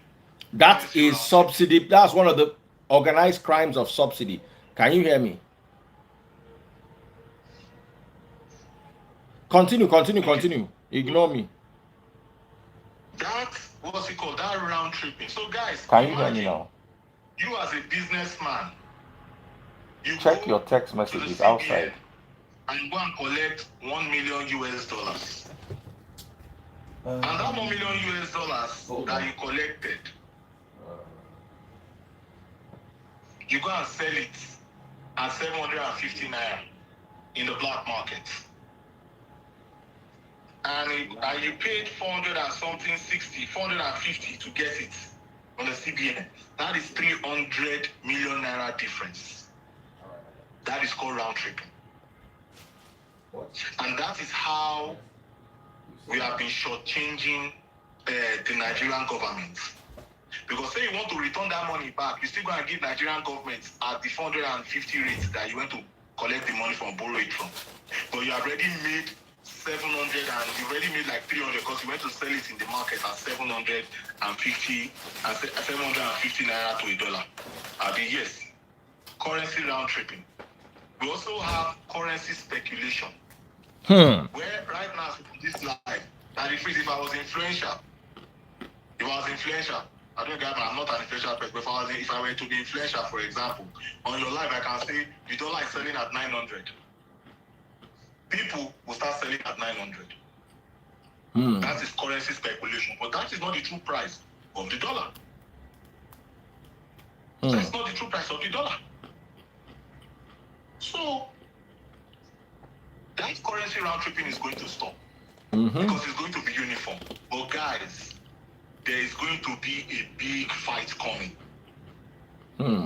The black market cabals, they will fight back. These guys are the powers that be. Because if they unionize the Forex, like there's no more black market, you go to the bank, you can afford it. Oh, we have insider trading. There's so many things going there.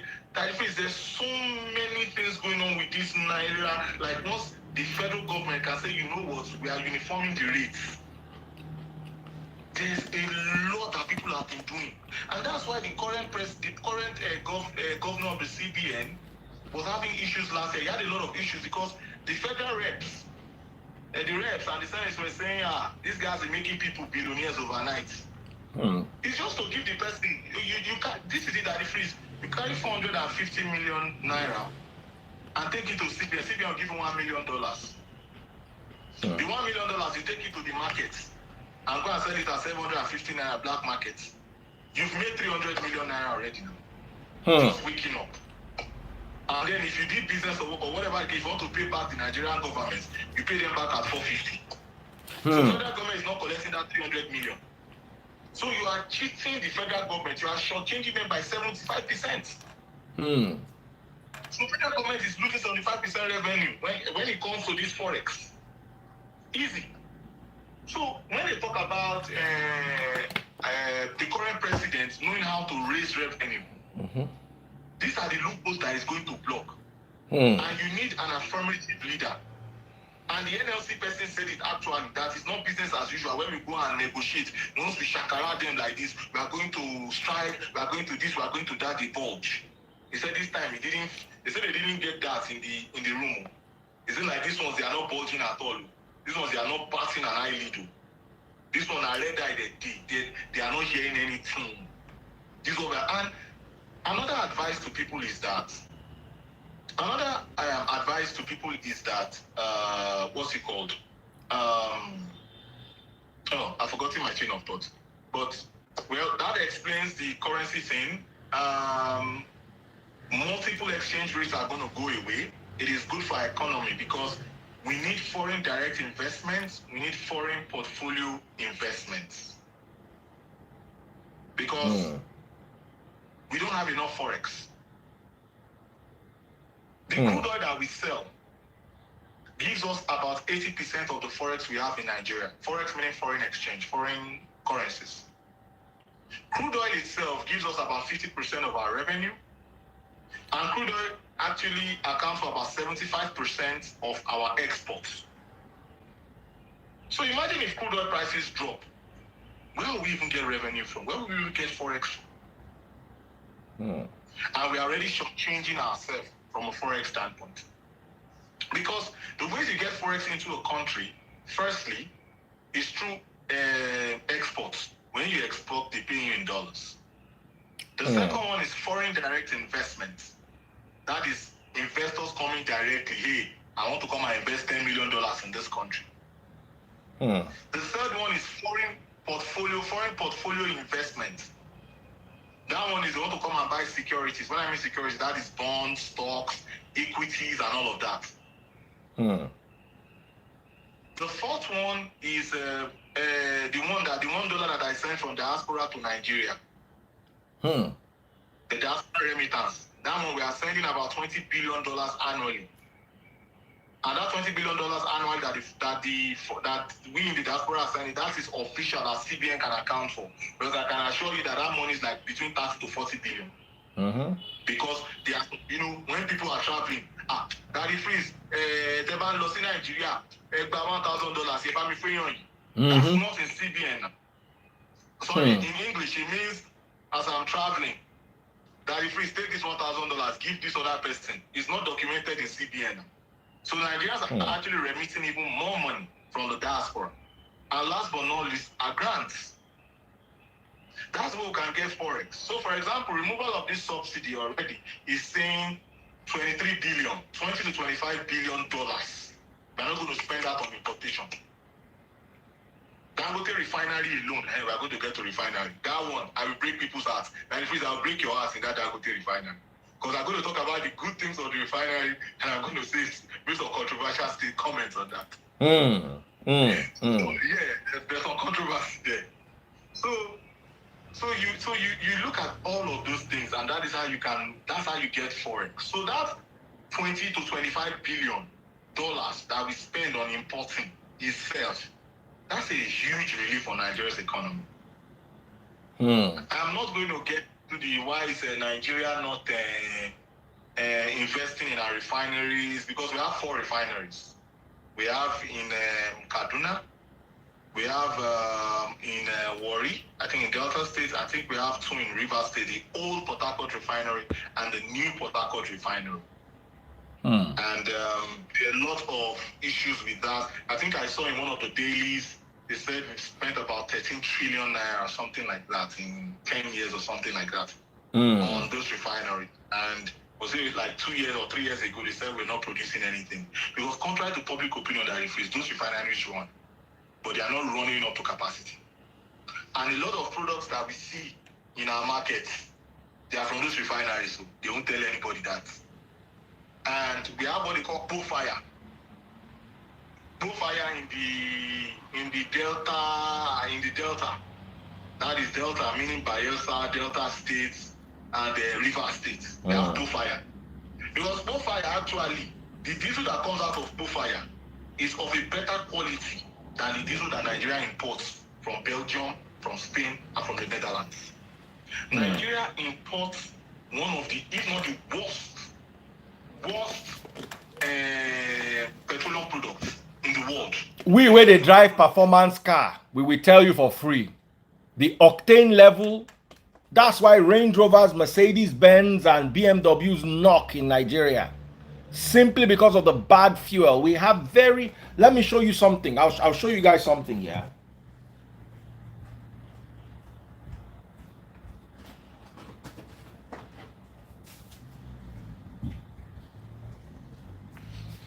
Oh yeah, we have the imported. Can you see this carton? Okay. Can you see this carton? Can you see what it is full of? Oops! Hey, everything don't pour. Liquid moly octane booster. I have each bottle cost 8,000 naira. I used to have a whole carton.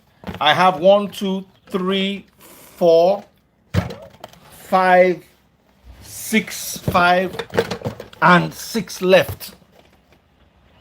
For me to be able to drive a 2022 GLE AMG 53, I have to pop one. Every time I fill my tank, I must pop one. So you people where they buy fuel for what's that they call them? You they buy fuel for, you they complain. We they buy the fuel, then whatever we buy the fuel, we cannot just use any local one though. It's either liquid moly or there's another one. There's another product apart from liquid moly. Motul. Apart from liquid moly or motul, you cannot use any other additive. That's why people Benz they knock. If you are living in Nigeria, you are advised not to rev your performance engine beyond 6,000 rotations RPM per minute. So all of you will go to mash your motor. One day motor go to it don't start. Why? Because of how horrible the octane level of our petrol is. Now, Charlie Freeze, somebody made a comment here, and well, that person is inconsequential. We all know the person here creating a nuisance here. So that person is inconsequential. You see, when you don't relax and listen to what Bongo is saying, you just jump. When I say we are importing one of the lowest quality, I'm talking of sulfur content. I've not even talked about grade. Sulfur content and octane level. Hey, that is no, that one is great. I've not gotten there yet. That one, there's plenty talk there. I'm talking about sulfur quality because with the sulfur content, the ppm sulfur that is in there, it cannot qualify in Europe, but they import it from Europe and come and sell here. So that in itself reduces the performance of what's it called? Reduces the performance of the engine, and that also causes a lot of environmental pollution. That causes a lot of environmental pollution in itself because of the kind of gases it releases. H2S, you have incomplete combustion. Yes, you have lean burn. Burn. Yes. Yeah, because that is when you talk about the air to fuel ratio. That's the octane level. Normally for PMS is 14.7 to 1.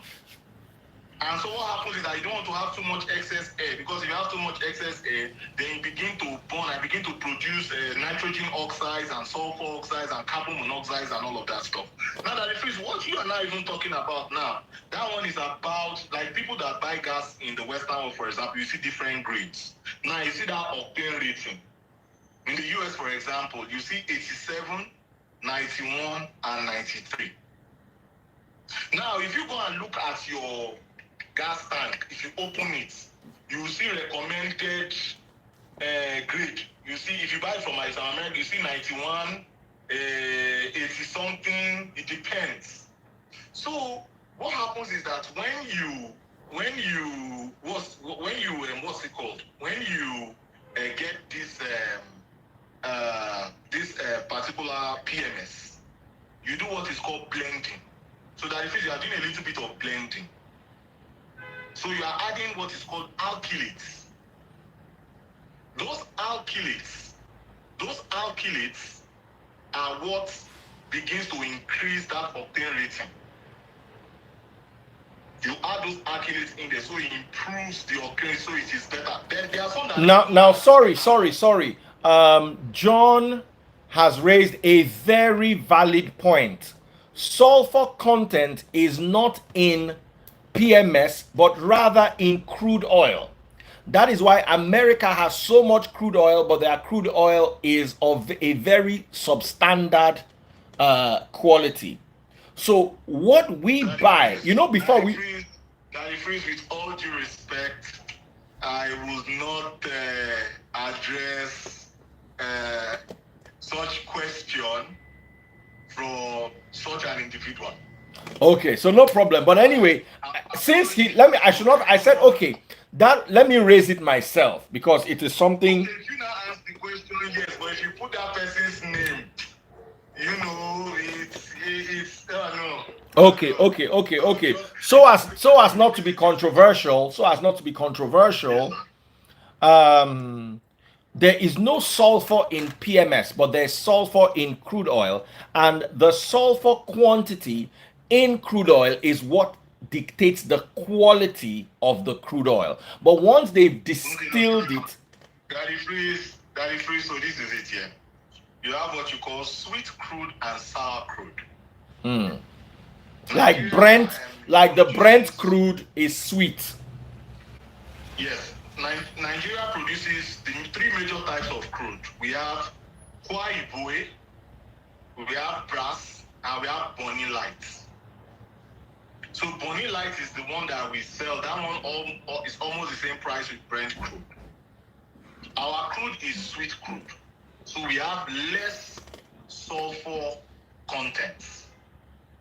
That's it. It's called parts per million.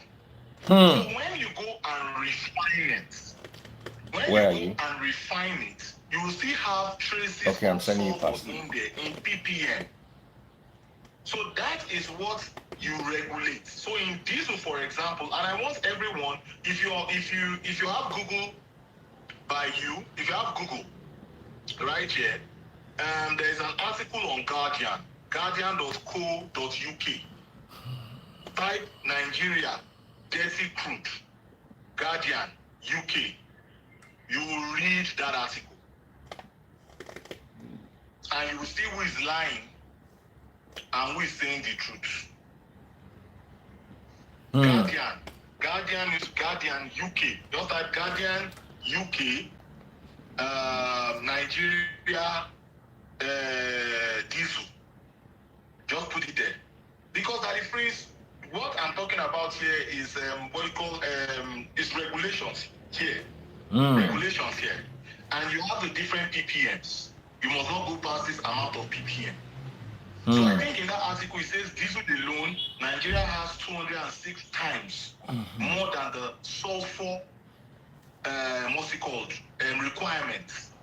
And I think in gasoline, PMS, I think it's 150 or more. I want people to go on that right now. And if you can even check it, the Google thing. Okay. Guardian UK, Nigeria, dirty crude, dirty importation, whatever it is. You will see these things that I've said here. So the sulfur in itself is going to come into your product, and it's going to, because it's more. The sulfur content is more. And then the sulfur comes in contact with oxygen, and you make SO2. Sulfur 4 oxide. This is basic chemistry, man. Okay, there's an article in the Punch.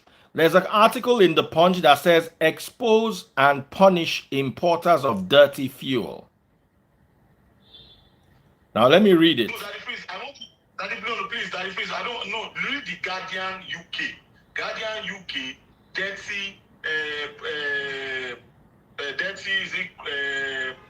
diesel or bad diesel. Guardian UK, there's an article. Okay, petrol sold to Nigerians from Europe is dirtier than black market bush fuel. That's from the Guardian. That is fire. Black market bush fuel, that is the profile I was talking about. I bet you can read it. Samples from illegal refineries in Niger Delta found to be of higher quality than imported petrol in new analysis. Black market fuel made from stolen oil in rudimentary bush refineries, hidden deep in the creeks and swamps of the Niger Delta, is less polluting than the highly toxic diesel and petrol that Europe companies export to Nigeria. Shell, Exxon, Chevron, and other major oil companies extract and export up to 2 million barrels a day of high-quality, low-sulfur, Bonny light crude from from the Niger Delta. But very little of this oil is refined in the country because its 4 state-owned refineries are dysfunctional. Instead, international dealers export to Nigeria around 900,000 tons a year of low-grade dirty fuel made in Dutch, Belgian, and other European refineries, and hundreds of small-scale artisanal refineries producing large quantities of illegal fuel from oil stolen from the network of oil pipelines that crisscross the Niger Delta.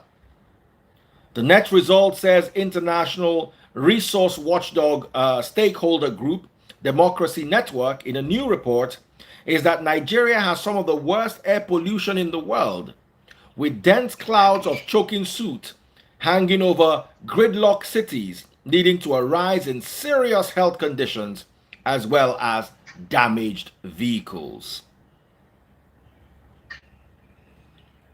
I'm going to jump to the laboratory analysis. Show that the black market fuel was highly polluting but of a higher quality than imported diesel and gasoline. The average unofficial, the level of EU sulfur standards 172 times and 40 times for the level for gasoline. So I think Bongoli is right. I think Bongoli is right. In the article, it talks about diesel, the 200, the 150 that I was talking about, 150 times. I said parts per million. Do you expect me to come out and be shouting and be screaming like RABIDDOG and be shouting?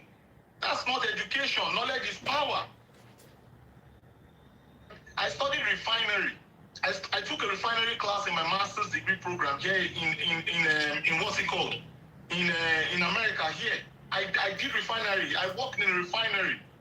I'm a senior production manufacturing engineer. Are you kidding me? And I'm telling you something. I said there's no sulfur in PMS. I'm telling you that there's sulfur PPM. That's the one that we import in Nigeria because it's sour crude that they refine over there. And then you have limits. If that if we read this thing even further, it says that our sulfur content in our diesel is 150 times more. That if it's just now, the sulfur content in gasoline is 72 times and 40 times more than the standard. Is that what I'm saying? And I said that this thing causes a lot of health issues. I talked about health issues for sulfur content, and I talked about performance as regards octane ratings and higher octane ratings and all that for performance in engines. So what did I say that is wrong? When people just want to come and just want to be negative and all of that stuff, Okay. I don't pay such people energy. They've been talking for Now let me try to resolve this. Let me try to resolve this. Does petrol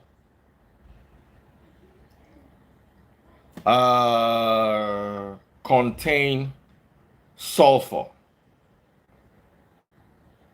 That if we should just read it there now. Should we just read it there?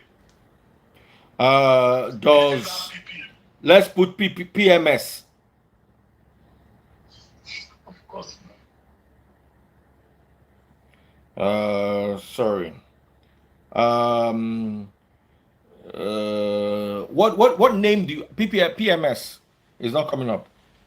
No, that is so no. You just read an article. You don't need to ask Google anymore. He just told you there in that Guardian.co.uk article, and says that the sulfur content that is being imported in Nigeria in our PMS, premium motor spirit, and in our diesel is 72 times higher than that in Europe. It's actually, he's right. Sulfur compounds in fuel such as gasoline and diesel create air pollution when the fuel is burned. So I just wanted to balance it up. See, let me tell you something, because they call me DJ Bongo Lee, because I'm DJ Bongo Lee. Well, I won't say anything. When we talk about the refinery, where were we that at the feast? So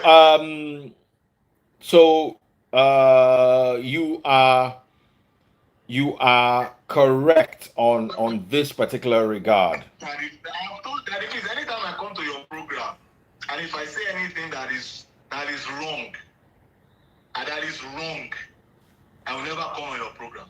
If I intentionally say anything that is wrong, you never see me on your program. Okay. So well done and well addressed. No, that if you not talk about the Dangote refinery. That's where we are going to now. So guys, you see, they'll come and tell you, and this is no way trying to demarket real estate and everybody there. They'll come and tell you that the refinery is there and all of that stuff. Come and buy land and this and this and that and that. Think twice before buying property around the refinery. Why? Because of the environmental pollution. Because of the water content. Now, there was a study that was done in the University of Texas Medical Branch, UTMB, and I think it was on the Journal of Cancer Studies. And they said that you have to live further than 30 miles. You have to live at least 30 miles away from a refinery. Do you know where I live is not up to 30 miles from the refinery? Or barely 30 miles. Kilometers. No, in Nigeria we use kilometers. So 1 mile is 1.66 kilometers. It's not, my house to the refinery is not up to 30 miles. So I'll just say 50 kilometers. So you have to live 50 kilometers away from the refinery based on that study. So now, that is where, but then, people live maybe 1 mile or 2 kilometers from the refinery. Because why they are saying is because when you refine, there is what is called BTEX. Benzene, toluene, ethyl benzene, and xylene. You see those things here, they are strong carcinogens that are released. If they are not properly burnt, if they are not properly scrubbed out and burnt in the flare. And that is why we need to have strong institutions. Like I'm bringing this to the attention of the Lagos State Environmental Protection Agency, LASEPA. I'm bringing this to the attention of the Ministry of Environment. I'm bringing this to all of them. Like, what kind of regulations are in place? What kind of recommendations are in place to tell people, okay, you cannot live 5 kilometers away. You cannot live 10 kilometers away. or 10 kilometers from the refinery and all of that stuff. Someone said benzene. Benzene is a strong carcinogen. You don't want to mess with it. So there are studies that can be done, because aside me being a chemical engineer, blah, blah, blah, I'm also a process safety expert. So like studies that you perform and do calculations you make, simulations that you do, because you also have what's called vapor cloud explosion. Sorry, vapor cloud explode, whatever it is. This one said this guy can lie. Oba Frank, I know I can lie, but please, I beg you, just Google search all these things I'm saying. Oba Frank, shut up. Oba Frank, shut up. Hey, Bongoli. Hey, wait. Oba Frank, shut up. Get out. Bongoli, continue. Yeah, no, it's for his own good. Please, let him keep quiet. Does he know anything? You can lie. Listen, those are the kind of people that are the most annoying people on earth.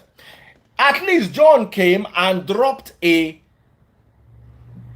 different perspective. You can't just go on somebody, he's a lie. How can you say somebody can lie and everything he has been saying has been backed up both in The Guardian, both on my own personal Google search? Oba Frank, why will you put in the king in front of your name? Oba means king. Who put a crown on such a clown? Majem beru pẹ̀lú ẹ o, àbí majem bẹ̀rẹ̀ pẹ̀lú ẹ o. Ó dẹ̀ ń gbọ́ kiri live mi látàárọ̀ bí eégún. Watch yourself, I've warned you. Bongoli, continue. You know, all through the conversation, I have been talking about the benefits of the refinery, how it will affect us socioeconomically, but it would be very unfair of me not to talk about the health challenges that comes with the refinery, that comes with manufacturing. Because if you look at the crude oil has over 140 to 150 different materials that can come out of the crude oil. When you say a barrel of crude oil, about 45% of that is gasoline. That is PMS. 20% is about diesel. And they start breaking lubricating oils. So that's why I'm saying that with the Dangote refinery coming on board, will not be in like $23 billion dollars of importing all of these things. Those things are going away. But it will be unfair of me to talk about all of this and not even asphalt that we use on the road. Because Dangote refinery actually is one of the most complex refineries in the world. Actually, one of, if not the most complex refinery in the world. So he has a coking unit there. So that means he's going to be able to make asphalt. And we use asphalt for our roads. So we don't need to be importing that. But it will be very unfair of me if I don't talk about the environmental impact. I trust that they must have done a very good environmental impact analysis there. But we have to talk about the environmental aspect because a lot of people are being swayed. If you tell me, hey, buy land close to a refinery, fine. But if you say buy land is close to a refinery, the value the value will go up and blah, blah, blah, blah, blah. Come on now. But do you know the health hazards that is tied to it? Then what about the water? Already on the island, we have brackish water in the aquifer. Because remember, a lot of the islands, in the island, they are reclaimed land from the water. And the water is brackish there already. So you're going to make what's it called wastewater. The wastewater, where is the wastewater going to go to? Some is going to seep into the ground, and some is going to go in the river and all of that stuff.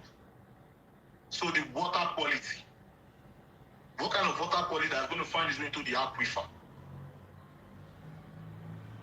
Those are my issues. The air. Because already in Nigeria, a lot of us don't. Nigeria has one of the most polluted air in the world. When you talk about polluted air and all of that stuff. In fact, let me deviate a little bit. Not deviate per se. When we talk about air pollution that we face, particulate matter, air pollution. We have Aba, Onitsha. I think Kaduna. These places, are ranked the highest when it comes to particulate matter pollution. That if you can check this on CNN, there's a CNN article on it. Particulate matter pollution. So I want you to read it to people. Particulate matter pollution. It was an article that came out in 2014. Oh yes, China air. That's China. No, I said particulate matter. We're talking about air pollution here. Particulate matter. You also have like you have like the gases and all of that stuff. CO and SO2 and all of that. So that one is different. China's air is very popular. We know we have fire also, soot coming from river state also. That also adds to that kind of pollution. Have you seen it, Daddy Freeze? Tell me again, particulate matter pollution. Nigeria, CNN. Type particulate matter pollution, Nigeria, CNN. Something will come out. Nigeria is home to city with worst PM10 levels. Yes, that's it. Onitsha, a city few outside would have heard of. Okay. Onitsha has the worst PM10 levels in the world. What? Where is Onitsha again? Anambra State. Yes, and Onitsha is times, I think 30 times. 30 times the PM level. 30 times. Is it because we are not in electioneering or all those things? That's why we don't talk about these things. And that was done in 2014. That was done in 2014, and somebody was, somebody was governor 2006 to 2014. I think the article was done in 2014 or 2016. This article was done in 2016. 2016. This is the end. 2016, so you can calculate it. Somebody was governor for 8 years, so they've been doing that for long. It's not just Onitsha. You have Aba. You have Aba. I think maybe Umuahia. Aba, Umuahia, and Kaduna. No. But why is the East so populated?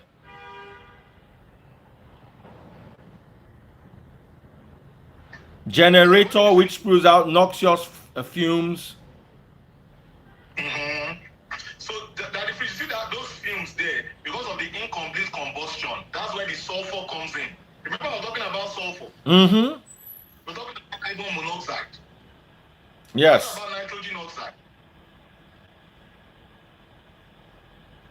So these are all of the issues. So, but with that with the refinery, I think that, and with the new manufacturer, because the Ashwagi administration based their campaign on industrialization.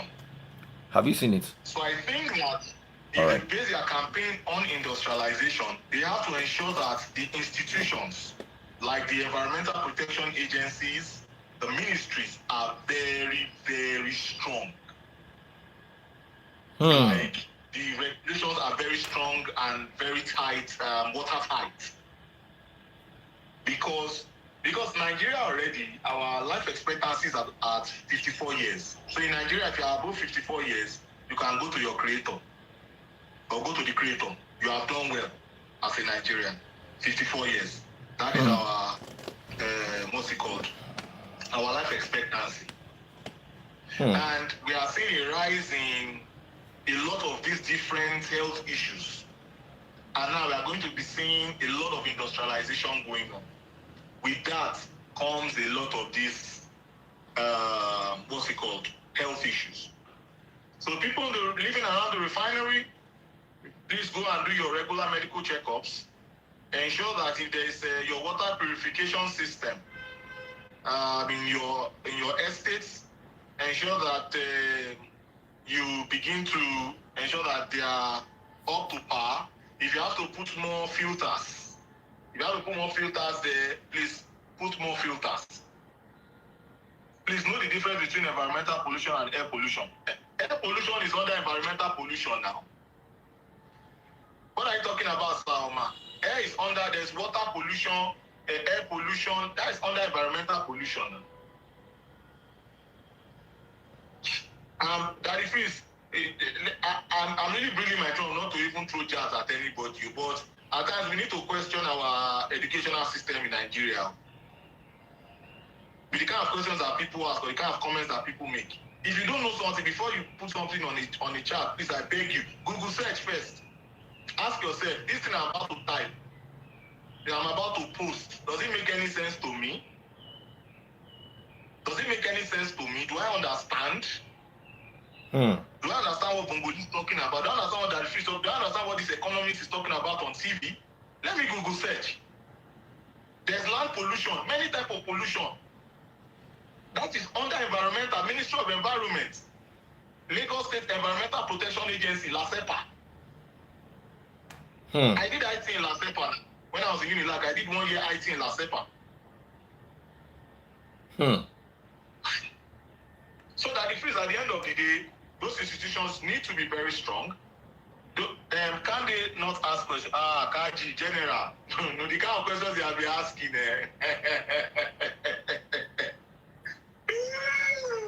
Kaji. Oh, so someone said, Bongoli, please, more information about Onisha. What's the cost? See, if I begin to talk about Onisha now, people will start looking at me with the lens of electioneering. Would you promise me that you not look at me with that lens before I answer that Onisha? All right, just answer it briefly so we can move on. Okay. Now, when it comes to Onitsha, for example, I do not know how strong their waste disposal system. You know, like in Lagos, we have LOMA, Waste Management, Lagos Waste Management Agency. I don't know how strong it is. Because many of those things are caused by inadequate or inefficient waste management. Also, the kind of fuel that is being used to cook food, just burning things everywhere, indiscriminate disposal per se. So those things are not managed and all of that stuff. So those are the major things. Generator fumes, for example, because if we have better electricity service, less people will use gas gasoline, PMS, to power their what's it called, their generators. Also, the kind of cars we drive, because there's a lot of incomplete combustion. So you are releasing a lot of bad fumes in the air. Also, so you burn waste. So by burning waste, what kind of fiber and all of that are people inhaling? Because I can assure you that if they do some critical studies in that area, they will tell you that the common cause of deneutralization may be due to the kind of air that we breathe. Because the kind of air that we breathe in Nigeria, for example, Lagos is densely populated. Trust me, it's bad. I think they say 94% of the air that we breathe in Nigeria is bad, or 94% of people.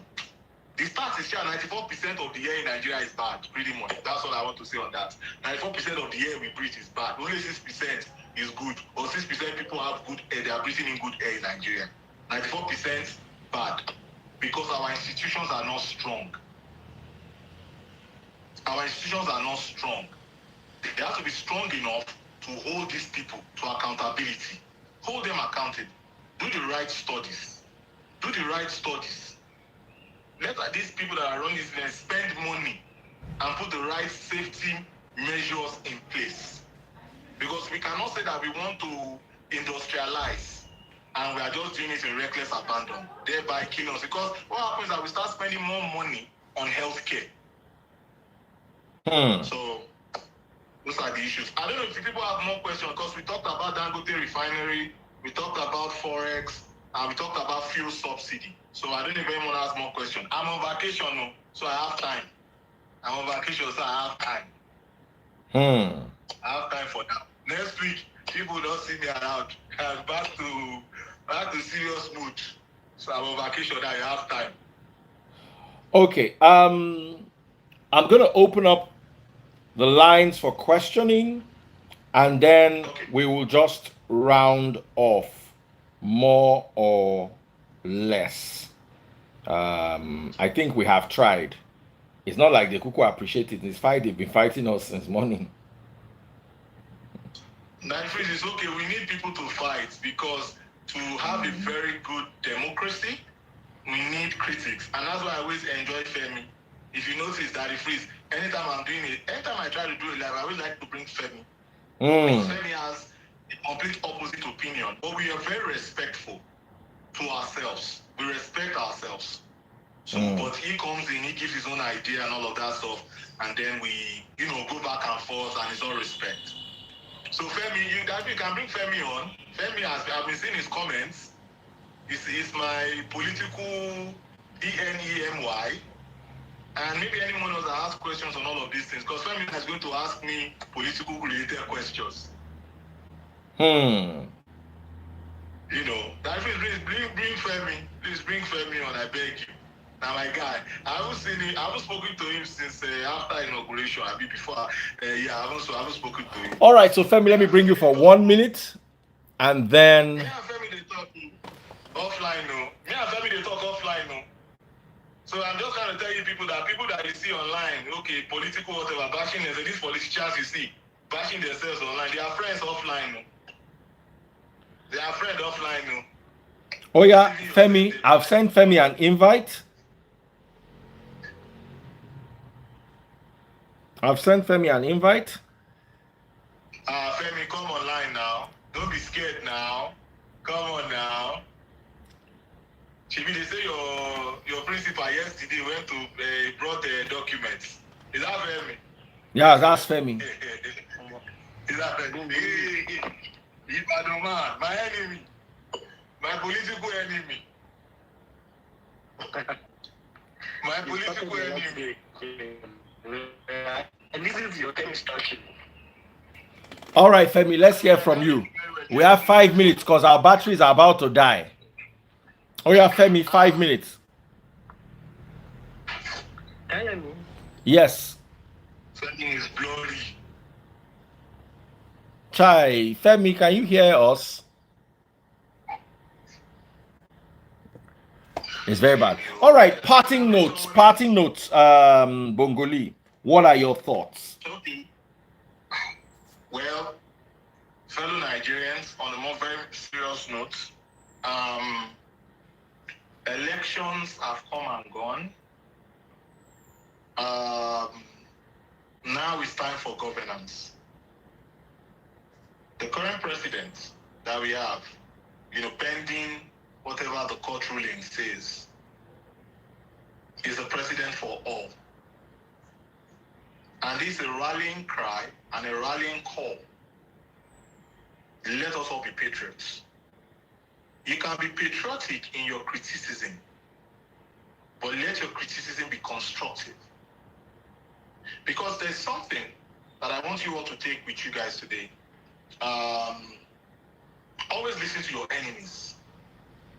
Because your enemies will tell you things you don't see about yourself. But in this kind of climb, let it be constructive. You are not seeing it in this angle, you're not seeing it in that angle. Let us sit down, let us talk. 2027 is almost here anyway. You can come and bring whoever I want to bring. But at the end of the day, all of these key points I've talked about today, I want you all to do a deep soul searching and do some researches by yourself.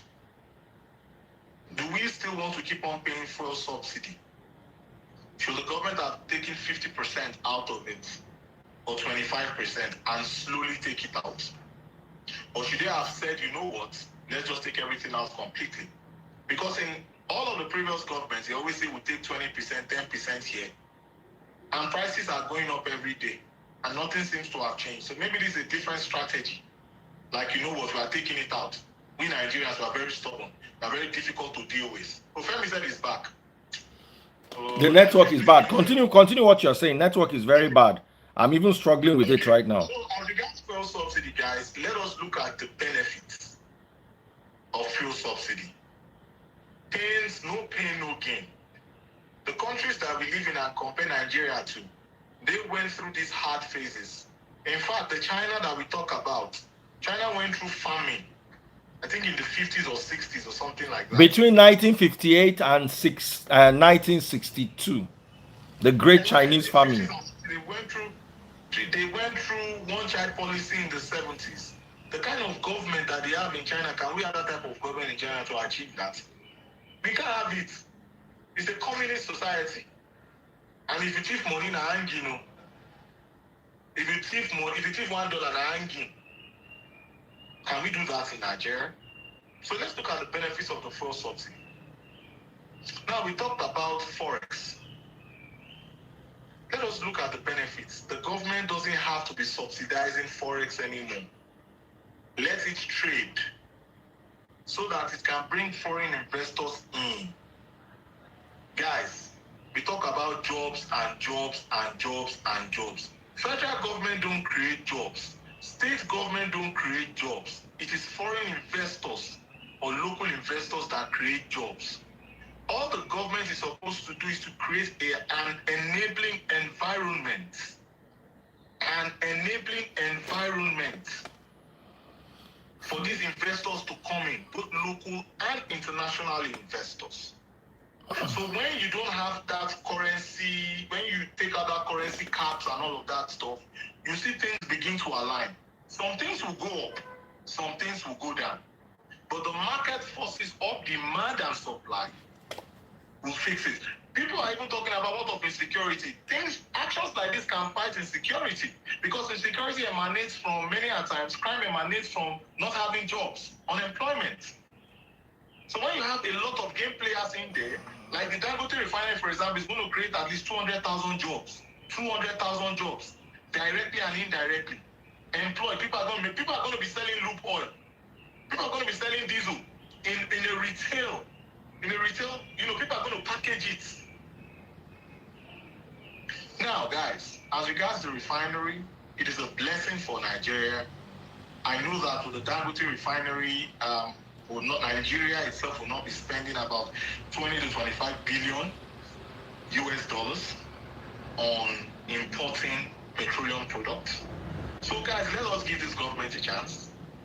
And someone talked about agric farming also. Yes, today is not the day for that. We can talk about that another time.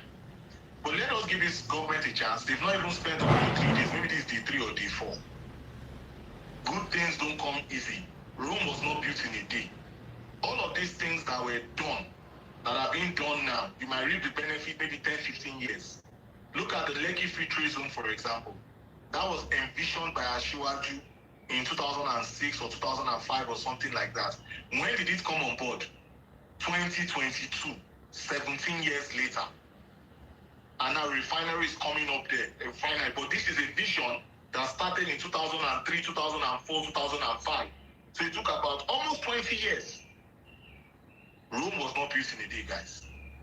I understand the pains, because we, the diaspora, also understand the pains and feel the pains of Nigeria, because billing. I know one of my sister here, General Kaji here, for example, I saw in her post, shout out to General Kaji. She said she's scared of checking her mailbox. She can't check her DM, it's billing. I can't put my DM, it's billing. So we send money home to Nigeria. Over $25 billion annually. So we also have a say, we feel the pains. Guys, let's give this government a chance. Let us not do all or nothing, because maybe some of our guys did not get into power. Let's let it go. And we restart again. We restart again in, in 2027 again. If this government didn't do well, vote the government out. Bring someone else again to try. We all just want a better Nigeria. Thank you very much, Daddy Freeze, for your platform. Thank you very much to all of the viewers, both the people that yapped me and otherwise. I still love you all. I don't yap people.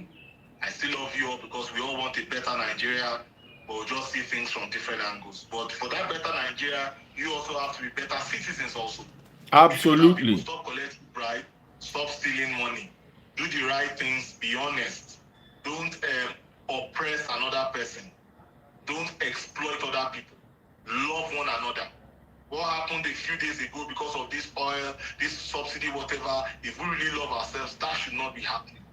And we won't change. If we don't change, there's nothing the government can do. Federal government will just try. State government will just try.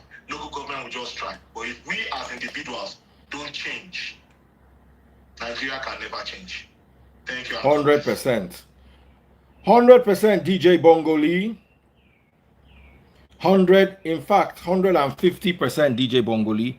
Thank you so much for joining.